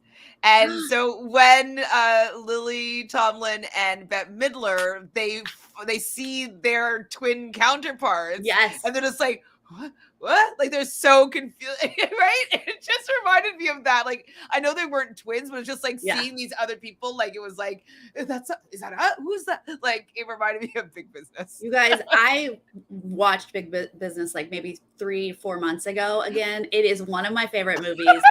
And every once in a while, I like go and try to find like one of my old like 80s favorite movies or something. Like was it Baby Boomer? Is that the one with I love Baby Boomer when she's making the applesauce? Yes. Like, I just go and find these movies, but I went back and watched Big Business and it holds up. Highly recommend it, y'all. So good. When I haven't watched it back in a while, but did you ever watch Girls Just Want to Have Fun? Of course. Like I know that movie still word for word. Like, obviously as a dancer, like I was just like, I learned all the routines, like, let's do it. I'm like, oh my God. So I should do, like, I need to have a daughter so I can do like a watch of all these movies. And, yes. Like, no, it's like so good. No, or just a husband that you can like force him to watch these movies. That's and be fine like, too. Do you remember Bette Midler and Lily Tomlin? Yes, let's watch that. And he's like, what? What about Beaches? Did you watch Beaches too? Did you cry at Beaches? Yeah, Sarah? I ended up, because it made me do like a whole Bette Midler watch. I do cry at beaches. Absolutely. How do you Beaches? not? How do you not? Oh my god, that movie like rips out my heart. I'm like, that was Oh probably yeah. one of the first like movies that I watched as a kid that like really broke me up. Yeah. But it's because she's a performer. Mhm. That's true. Stories about performers will get me. That's true. Oh, oh my god, I'd probably know most of beaches as well. Well, this is when we learned that Little Miss Churchy Church is going to be a villain. Because for some reason, as everyone's trying to figure out things, she just threw out some comment like, well, we're going to win, or I'm going to win, or something like that, that was completely uncalled for in a meet and greet environment. Fair, but like I definitely think that it was obviously a little bit out of line for sure, but like I thought it was funny, and I did also like how it was the barista, one of the barista sisters was like kind of offended of it, but she still Yeah. gave it back a little bit. I was just like, yeah, I Yeah. like this. Those are my two teams that I like. So Yeah, go Holly at was it a little bit. Holly, who gets stressed out at the littlest thing. She's like, oh, well, okay, wow. Whoa, God. So Bo's gonna come out and be like, "Wow, we messed with y'all. Now there's 18 teams." It's like the first time in history that 18 teams have raced. It's a lot. It's a lot of teams, and now I'm like, "Oh my God, who were the first people that I liked?" So this is going to get fun. The first task here: route info. You literally just have to spin a tassel on top of a fez. Why is this so hard? I don't know. I've never done it before, but I feel like it would Never be done it. easy. I just like it's like kind of like a hula hoop kind of thing, right? Right. Which I guess is challenging for some people. But if I you don't know look how, at but the pros, if you look at the dudes, they're literally just a head bob. They're not doing much. Every single contestant is like full on this. Guess what? It doesn't work. I don't know. Like, do what they're doing. I know. I mean, I guess people aren't coordinated and they don't understand that kind of dynamic to make things move. But like I haven't done it before and I'm sitting on my couch watching, but I just don't think I would have a problem with this one. I really just don't think so. I don't think you would have had it at this much of a problem, at least, right? Yeah, there might have been a learning curve. Sure. A learning curve, absolutely. But I do feel like it's 90 seconds. It's not really that long to just go like this, you know? And if like I can one picture it. I person- can see it going around. Right. Yeah, you got it. If one person like stops, the other person could keep going. Like it didn't have to At their be 90 both of them. seconds. I don't know that everyone fully recognized that because sometimes people would just stop if their partner stopped. I mean, it was funny though. This like some of the position people are doing. They're just like. It really was. I was like, you don't need to be doing all that. You're making it harder. It was so silly. They're going to be like sore the next day from whatever position they're doing. Like throwing their backs out. Ridiculous. I do think that there was also an issue with like some of the hats might have been too big for the women or something. And if they have slippery hair, maybe that, you know, that might affect it. But like, I don't know, find one that's tighter. Yeah. Tony and Heath, as they're running down, all the teams are running down to find this area. She is going to fall really hard and hit her head at this point. We're already worried about Tony. And the cop ladies are right there to help, and they take her bag and sort of help get to the next spot. And I mean, I already told you I like the cop ladies, but this made me like them even more. Like they just were so lovely at this point. I like them. I'm not necessarily rooting for them as a racing team, but I like them. They're nice. Churchies are going to try first here, but she is stressed. She was like, I'm going to be a villain, and then I'm going to just put the pressure on me because there's too many people here. She was overly. There is a lot of people, though. I would be stressed as well. Like, because running against 9 other teams would already be stressful. With the one saving grace, though, with having 18 teams is that like the middle is at 10-ish, 9 and 10. Right. So at least if you suck that half the most, like, you know, it'd only be 10th place. So that would give me some saving, like some solace. Yeah, I mean, I guess it's kind of stressful, but yeah, I feel like great. If I come in 10th place, I am not going home. So Mhm. you have to You have be a really lot more bad. time to get into the rhythm of the race and like learn compatibility with your partner. Like you have a lot more time to figure it out with having so many teams now. So I would think it's a nice blessing. I would too. Like something has to go really, really wrong for you to come in 18th place. Like, right? You've had a bad day and sorry, you're going home. Someone's gonna go home. So they are able though to get out second, even though she's stressed out, doesn't get it the first time. The Churchies are gonna go out here second, but the Dragon Boat I'm sorry, mums. I have to be Australian. They're gonna be able to get out of here first. Yes. Older ladies, they were Go like, older ladies. we tell our kids no all the time. Just That's like true. They this. are. They're like, this We is how you do got a stunt. this. I was happy for them, for sure. Yeah, absolutely. Jake and Holly, our Oh models. boy. This is just going to be rough for them. And we've already pointed out she gets real stressed. I think they both do, but she gets real stressed real quick. And the type of stress that she does, though, is she lets it completely overtake her, that she doesn't think rationally, she doesn't think positively. She just like goes down a spiral of this is impossible. We will never get this. And it's like, if you're able to do it for 36 seconds or whatever it was, like, then you can do it for 90, right? Like it's not like you couldn't get it to make one revolution.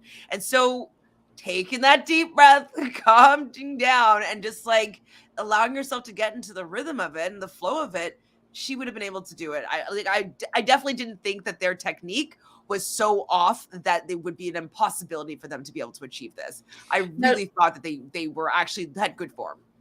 Actually, she is one that the hat was like slipping around off of her head, and we do see her try different ones to see if one could fit more snugly.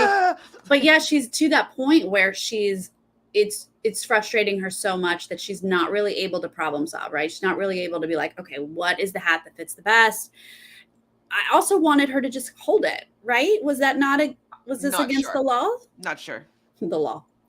The law of fez hats. Yeah. I saw some people touch it, but I don't know that I saw anyone hold it during. So maybe you couldn't hold it during. But they just ultimately get so flustered and so frustrated because they're now the last team. Everyone has left. And I know that does sort of add an extra layer of panic. But they decide to call it and to do a time penalty, not to do this task, only to find out you're just signing up for the next day.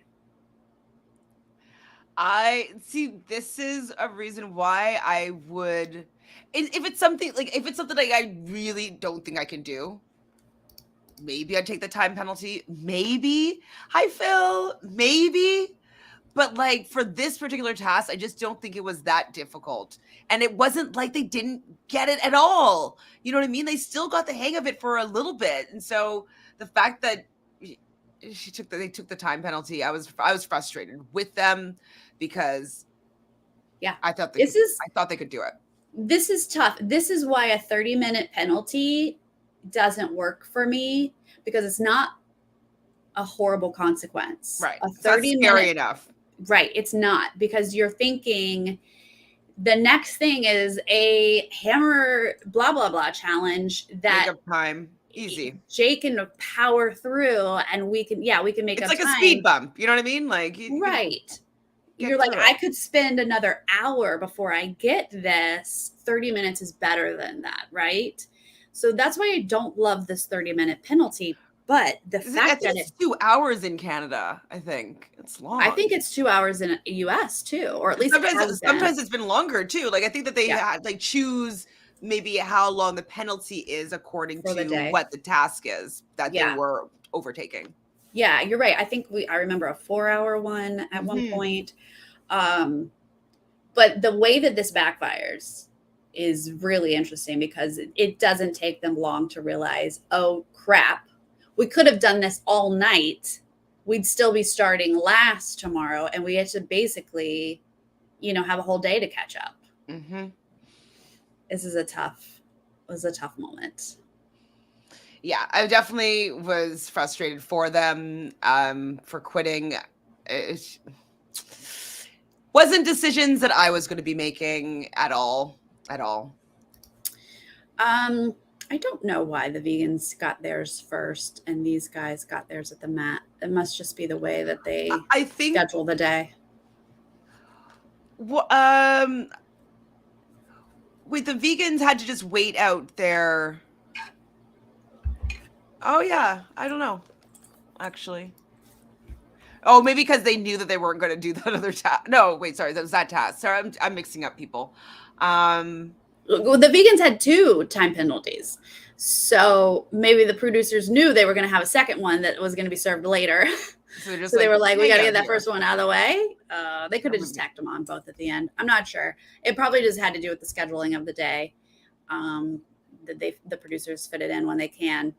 All right. The next day, everyone has signed up for this roadblock and they're lining up. And this is also, another moment where the 2 sets of teams get to come together and get to know each other a little bit better.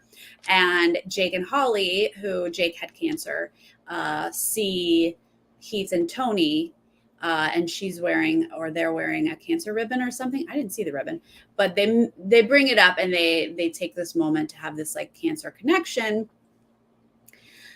And did you hear Tony say, I'm not a survivor, it's terminal, or I'm terminal?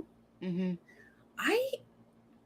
That statement bothered me to the point that I was like up thinking about it at night. Really? I mean, I can understand why, but can you explain why to me? Well, I just feel like words are so powerful. That's true. That she's like actually affirming that into reality. Yeah. Right. Like she absolutely is a survivor. Every single day, You're surviving. She's surviving and thriving. I mean, you're running on the amazing race. 100%. Like, girl, and I also believe, as you just said, like in the power of words, thoughts, beliefs, and that I do believe that we can heal ourselves and heal our bodies. And so, yeah, the fact that it's kind of like she's decided to believe that she's terminal, is also saddening. So it did keep me up at night, but I understand why, for sure. I sometimes things just fester, but yeah, that it just made me a little sad because I was like, let's give yourself some power. Let's acknowledge what you're doing. Yes, you have terminal cancer, and some people do get those diagnoses, but you're not in a bed wasting away right now. Right. So I was just bummed, and I wanted to like have a session with her and like talk about the power of words and give her some encouragement to like switch her phrasing. She definitely could benefit from it because she's definitely survived up until now, so she's still surviving. So yeah, and Jake was like, oh good Lord, I can't even look at her at that point. Yeah, that's a tough thing, which was someone who's never had cancer. I wouldn't even know how to handle that situation. That's really hard. But this roadblock here, we're going to have to go into a soap shop. This is fun. Tiny little soaps hanging in little packages, and you got to find that tiny little flag marker. Well, they didn't even know what the marker is going to look like. No. They're just you're assuming it's red and yellow, right? Yeah, you're assuming it's gonna look like a flag, but you don't know, or something, but you don't know if it's gonna be like super big or like you don't have any idea of how to distinguish what the flag's gonna look like. And you only have 2 minutes. You're gonna go 3 at a time. Assholes. If you don't get it in those 2 minutes, back of the line, let's go. With like so many other people in front of you now. Right? So rude. And there's thousands of soaps hanging. 2 stories, 2 floors, thousands of soaps. It's quite the task, which I'm here for. But Bo this is the first time I'm like remembering hearing Bo or any other host say like, you can work together on this one, but you do have to recreate your soaps on your own. So that was, I'm sure that was on like maybe even on their clue. And so that's probably why everybody immediately worked together with their threesome. Because it was actually stated in the rules, it seems like you can work together for this one. So right. And the teams are going to do that, right? Because you're like, do I go upstairs? Do I go downstairs? Like you have to work together. but that doesn't help. So these first like few teams go in together. They're just like walking to the back of the line, and everyone's like, "Oh, dang!" It's not till like the middle of the pack when one of the groups, who was it? It's one of the hubbies is like, Yeah. "I'm really good at finding things." Yeah, he's like, just put the periphery on and like, and just Yeah. like, just And then wait for boom. something stands out. I don't He know did. how, I mean, I'm good at finding things myself. I don't know if I would do well, but I would like to try. Yeah. Like, if whenever somebody drops like an earring backing, I'm always like the person to find it. You know what I mean? So Mhm. I would like to give that one a try to see if I would be as fast as hubby. Yeah, I don't know. Yeah, I don't know that I've ever been in that situation where I'm looking for something that I don't really know what I'm looking for, and I'm just kind of like got to blur everything else to find it. But that was really fun to hear him say that. So this is the hubbies, the cop couple, and our mullet guys are the ones who are going to work together finding it the first. But now the teams after that kind of have a sense. He went upstairs, they start to do better, and more teams are finding it, and they're going to run over again. Like you said, they have to individually make their own to get Soap stack. past, but they're all sort of like working together to be like big and pink and tie it like this. I mean, that I do think it is actually pretty difficult to do because, like, okay, bottom big blue, okay, maybe I remember that, and then like, but the next one, like, medium size yellow, like, like a little bit smaller than medium size yellow. It's just they're not super distinguished, like the sizes, that it would be a little bit challenging to recreate that and then tie it in a way that was going to be acceptable. So in 2 minutes, gathering all that information, that was pretty impressive that a team was able to at least start on recreating their soaps. Yeah, I mean, I wasn't surprised that they're not going to get it perfect right away because, when you're sort of vaguely being like medium-sized turquoise, small pink, like then you get out to the pieces. And you're like, oh, shoot. Okay. But what did it actually look like? Yeah, it's tough. Like the 3 people working together didn't bother me because they kind of needed 3 heads to be like, what did it look like? And in Amazing Race Canada, they just did another soap task where they had to make these bath bombs.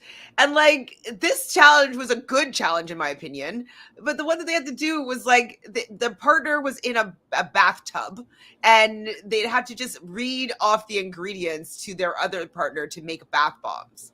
That was the task. And so it's like, like half a cup of baking soda, half a cup or teaspoon of like, that's it. And they just have to like then mold it and put it into like a bomb shape. And then after put all the bath bombs in the bath. Not hard. Right. Literally not hard. following directions. Just follow directions. Yeah. All right. So they're going to all start piling up here. But they're not going to all get approved right away. They're tying them wrong. They're forgetting crystals, different stuff. But Fliss and Toddy are little sweet country girls. They're going to be able to get it right first. Look at them go. Then our scientists, who I love, they're going to get it. And they are going to be like, let's show the Melbourne teams. Let's only show our Melbourne teams. This is when it starts to get a little interesting because I'm like, oh, some people are going to work together with this arbitrary division. I would definitely be like, we are only working with our people. I don't know these new people. Like, let's stick together. Let's make our teams the final 9 teams. Like 100%, I'd be doing that. Oh, really? Yeah. I don't know. I'd be like, oh, there's the other gay team. I'll go. Maybe there's obviously if there's other people, or like if I was with moms, I'd be like, oh, the other mom team. Let's work. I don't know. I think I'd be like finding my other group that's like. I might have an adjacent team, but I would be loyal to my group. To your OG, whatever. Okay, Holly, sweet Holly.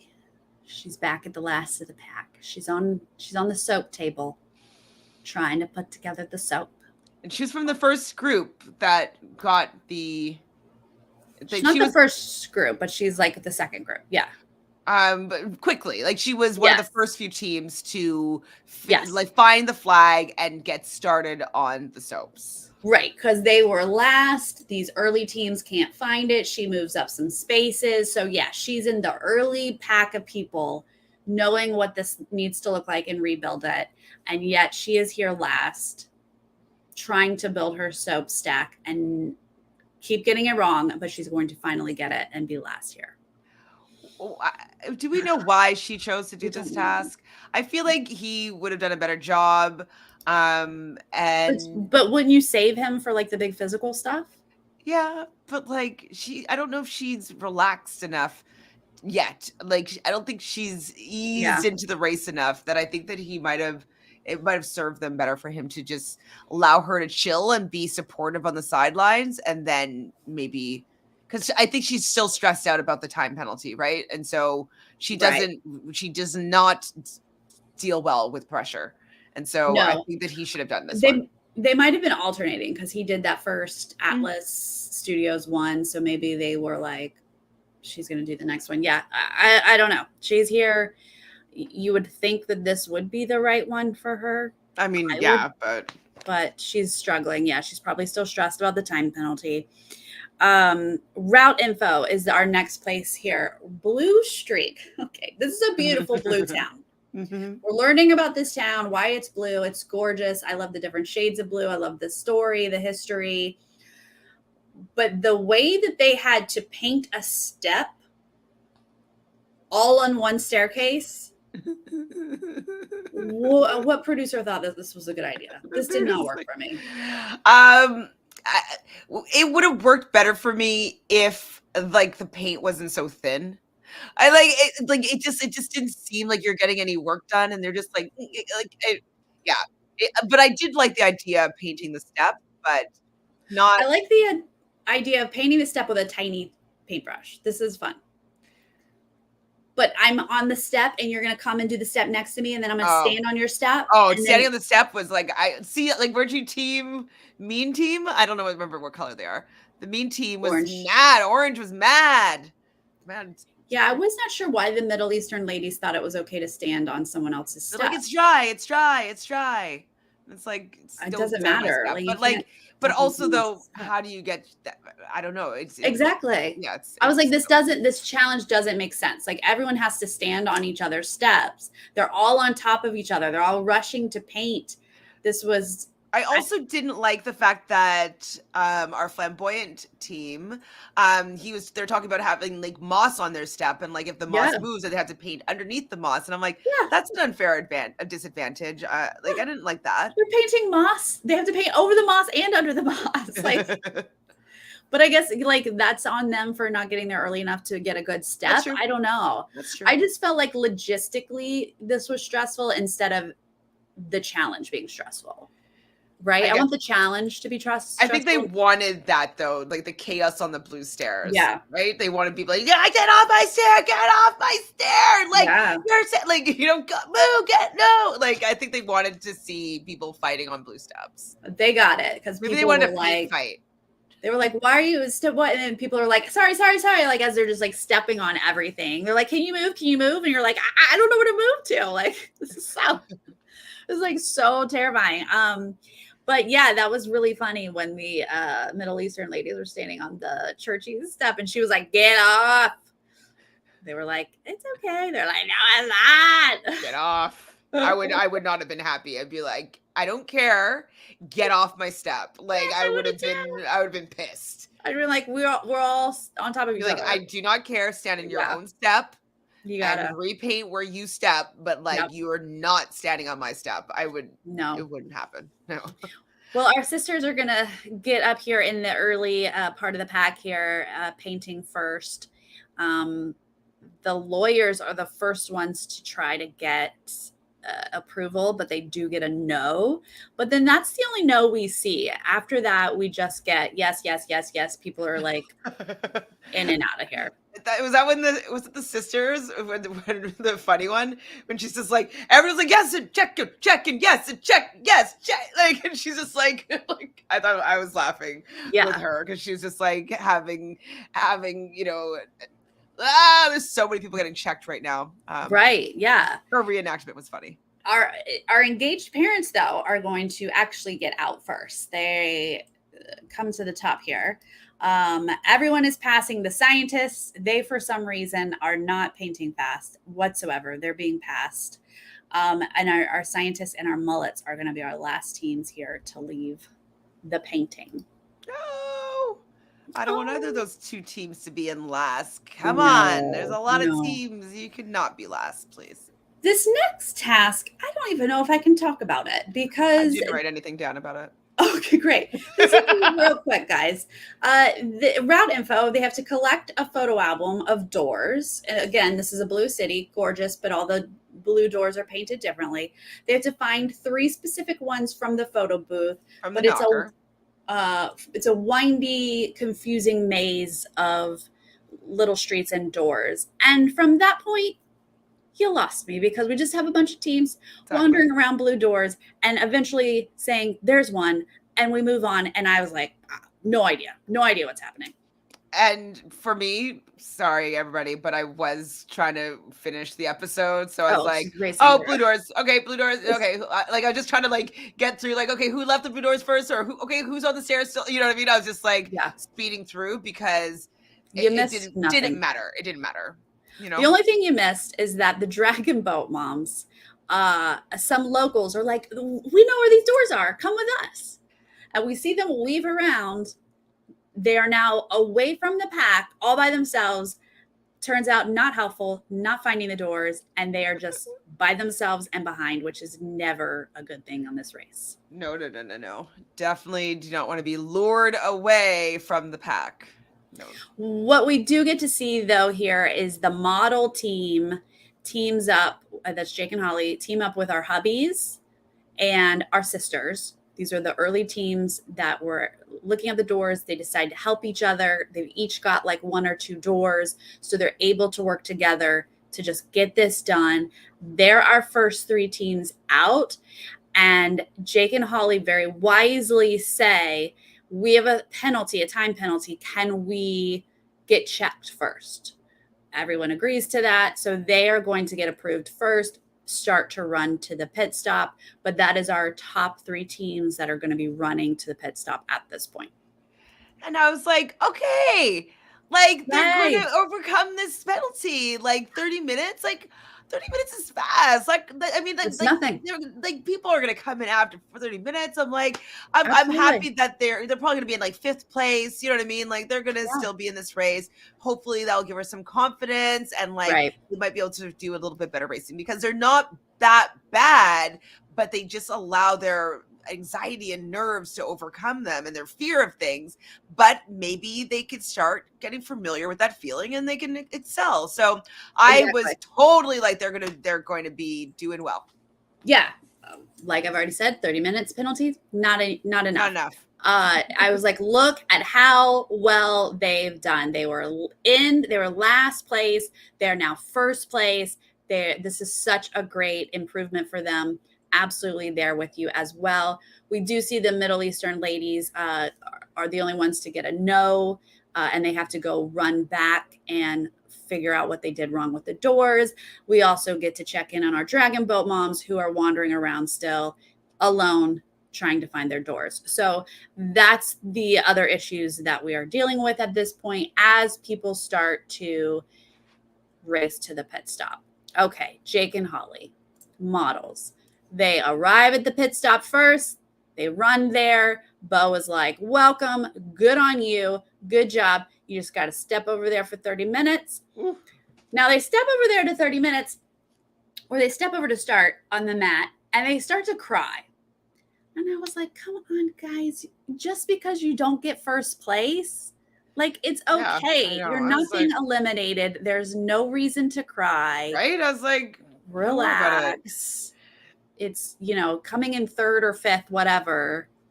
What an improvement. That's where I'm at this point. And real life with me, it was probably about 7:01 when I was at this point today.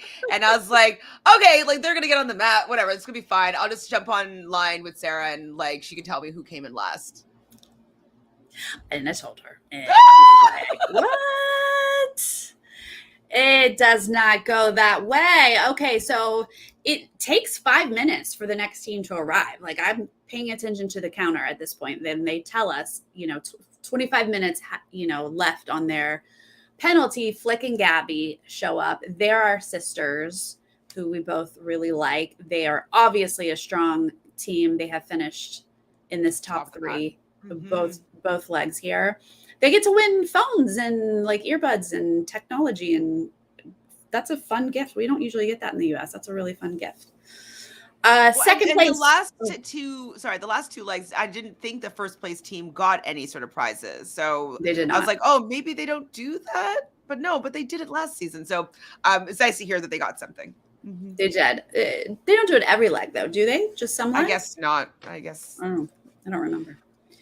Paco and Maury, our hubbies, they're going to come in second place here.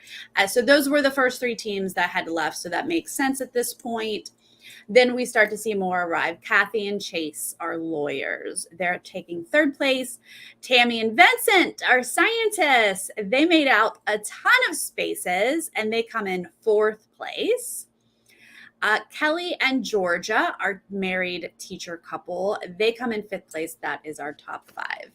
Now, how many of these are Sydney and Melbourne? I did not think about this. But maybe we can talk about it tomorrow, like the whole thing. But yeah, sisters, hubbies, scientists, and teachers. I think 4 of the top 5. That's pretty good. We like Melbourne better, anyways. Yeah, I think we do.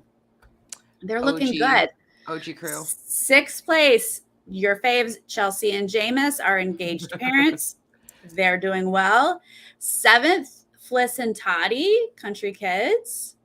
8th place, Steph and Lauren, the cop couple.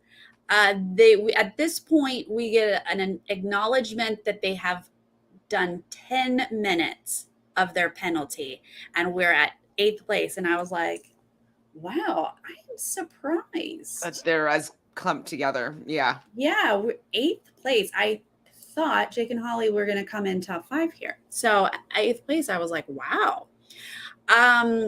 Angel and Frankie are 9th. Stuart and Glennon are 10th. Morgan and Lily are 11th. Sam and Stu coming in 12th. I'm saying it all like that because they all arrived at the same time. 9th place through 12th arrive at the mat at the same time. Yes, and eyes start to grow big at this point because you're like, whoa, it's a lot of teams right there. Just came in. Okay, all right. 13th place, Sam and Alex, our flamboyant friends. Y'all got to pick it up. 13th isn't good enough, boys. They'll be fine, though. I think this just was a bad leg for them. They'll be fine. 14th place, Heath and Tony, our enduring love couple. I will not call them that. 14th place, I'm kind of surprised that that's low for them, I feel like. 15th place, Tiffany and Cynthia. Who's that? I didn't even write that down. I must have been racing here because I don't have that written down. 16th place is Crystal and Reem, our Middle Eastern ladies. Auntie nieces, Tiffany and Cynthia. Oh, my auntie nieces. Okay. Then the Dragon Boat ladies. We're cutting back, right? So Middle Eastern ladies and Dragon Boat. They were the last 2 looking for doors. So we're doing a lot of cutting back. Jake and Holly on the mat. Oh. These 2 teams rushing around. But our Middle Eastern ladies come in 16th place. And then Jody and Claire, our Dragon Boat moms, show up on the mat. And Bo is like doing this drawn out, you are the last team to arrive. And they're like, we tried our best. And then Jake and Holly are like, what? They're on the edge of their seats. And then Bo's like, but they're still doing their time penalty. So, and then Jake and Holly are like, oh! And they did give us like a time somewhere in there. We are like at 29 minutes, 29 minutes. When Jody and Claire, our Dragon moms, show up, Dragon Boat moms. show up. And Jody and Claire are kind of like, oh no, because they went from like, we're about to be eliminated to like, oh no, they're over there and they're being eliminated. And I kind of wish that we got to see a moment together, but Bo kind of like ushers them off. And then he's like, so Jake and Holly, You're the last team to arrive. yeah, you are. Your 30-minute penalty is just now over and you are going to be eliminated. It was just kind of like harsh and I was shocked. And they obviously don't handle it well. That's tough pill to swallow. Right? Blame Holly. Sorry, Holly. That's all you. But like all because they could have finished that. Absolutely. Challenge. And she freaked out over it. And she had a good rhythm going. She just needed to just take a deep breath. I mean, I think that maybe they'll learn a lot of lessons, hopefully. But and I would be fine with them coming back for like a second chance season. Yeah, now they are a team that could have raced. I mean, they weren't as great as I thought they were going to be, but that's right. Thank you. Hearing this, I think I definitely remember that because Bo was like, "I've been there. It's beautiful." Like Bo added that in. So maybe the second episode did get a prize and they just edited it out. Maybe because that would be weird for them not to get a prize. But I forgot the first one did get a prize. That would be weird. But yeah, I think that Jake and Holly, like this is they were a couple with a great story. They're fun to watch because they do get stressed out and you want them to like figure that out and do better. I didn't want that time penalty to take them out, but no. It was also and I'm quite shocked dramatic. that it did. Do you think that the producers might have fudged the numbers a little bit at the time? No, I can't think that about Australia. They're legit. Okay. I mean, I can't imagine first they to would. Because who cares? Like, I think taking the Dragon Boat moms out would be fine for the producers, right? That's true. Do you know what though? But this is a warning. It's setting a message. Don't quit. Don't exactly.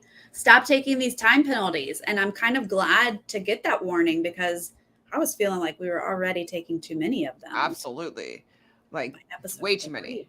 Yeah, and we were like half an hour. That's not enough. But like now we know it's like, ooh, it could be the end of your race. So maybe we'll choose differently. Yeah. Yeah. No, that's a good lesson for everybody else. Stinks for Jake and Holly, but that was a decision that they made. So they have to sort of live by that. But oh my gosh. So that was a marathon of a stream to cover those first 3 episodes. And again, sorry, we're a week late, but now we have to cram the next 3 episodes, Chantele, which is tomorrow. I haven't either. Because I was like, I can't start watching episodes 4 and whatnot. No, it's too much information. I'd be so confused. I have to talk about these. So we are going to cram episodes 4, 5, and 6 in because tomorrow, same time, same place, 4 p.m. Pacific, 7 p.m. Eastern, whatever that is, Australia. Carolyn, what time is it there in Australia? That's when we will be covering this tomorrow and moving forward on Tuesdays. I think it's like 11 in the morning, maybe. Holly, thank you so much for the super sticker. Thank you. Thank you. I feel like I deserve it from the marathon. I'm impressed. You did amazing. You did amazing. Thank you. We made it through, but we'll also get into the rhythm of it as well. Yeah. Like once we know these people a little bit better, like it gets easier to cover. I remember doing the last season of The Amazing Race Australia, and in the beginning I was like, I do not know how to cover this because I just didn't know how to take notes to make sense. Like I was taking too many notes and like, so yeah, we'll get better. Yeah. David and I say this every year when Amazing Race US comes back in. We're like, oh God, how do we take notes here? Like it's always a jolt because, it's not perfectly chronological. There's a lot of bouncing around and different things to talk about. And then these are extra long episodes and 3 a week that we're going to cover. So yeah, it's a lot here. 11 a.m. You guys, good morning. How are you? Good morning. Good morning to you. It is evening time. I'm going to go get some dinner, maybe a glass of wine. Ooh. Enjoy my evening. Start watching episode 4. I know. I actually have an audition to do. I'm like, You got to do your audition first, then you can watch. Yeah, and then I'm going to watch. It's Greek week this week. So I've never that'll been be to Greece, fun. but I do find Greek men handsome. So, Oh, yes. and Yes. I enjoyed the Greek this past US version, did a Greek trip. um, It's gorgeous. and I'm generally vegan, but I do like the saganaki. Have you had it before? What's that? That's like No. like it's kind of like a hard cheese where you like Mm. pour ouzo over top of it and it's Mm. flaming and Oh, it's really good. It's really good. you Um can tempt me with cheese. That is my weakness. You yeah. can't tip me with like a burger or meat. Like Mm. that doesn't do it. But if you offer me cheese, I'm like, oh yes. Just this one A little time. bit, just like the one sheet. Yes. Yeah, cheese is tempting for sure, especially in another country. I Mhm. think that a lot of other countries handle their dairy industry better than the Yep, no US. hormones and all that stuff being put into Yes. that. Mhm. So if I do cheat in a different country, it doesn't mess up my stomach or anything. Mhm. It's pretty amazing what other countries can do that we don't do over here. We're here. Yeah. All right. Well, you guys, thank you for bearing with us today. And I hope you'll come back and join us tomorrow. And then we'll get into a rhythm with this, I believe. Yes, we will. We Yay. shall. And if you're joining us later, I don't know if you live in Australia and you catch us later because you're on a different schedule, let us know how you're feeling about these first episodes, how you're feeling about these teams, who you're Yeah, who are your rooting top for. 5 teams? Yeah, I'd like to know Yes. who people are liking and who you Sydney, don't like. Melbourne. Yes. I've never Like been you to said, Sydney or Melbourne. Like, I've actually never been to Australia. So I've me never just been. saying, like, someone in the comments was like, "What? I can't believe you don't like Sydney." I don't actually know Sydney, but I'm liking the Melbourne teams better Right. on Right. this race. Yes. No, I've never been to Australia. I can't judge anything there. It just looks amazing on television. So that's everything I know. Yes, I think I'm leaning towards those teams as well, but there's still some other teams I like. I like a lot of teams, so it's a good start. Yay! Good start at this point. All right, you guys, we will see you next week. Tomorrow? No, tomorrow. We'll see you for next week's episodes tomorrow. Bye. Bye.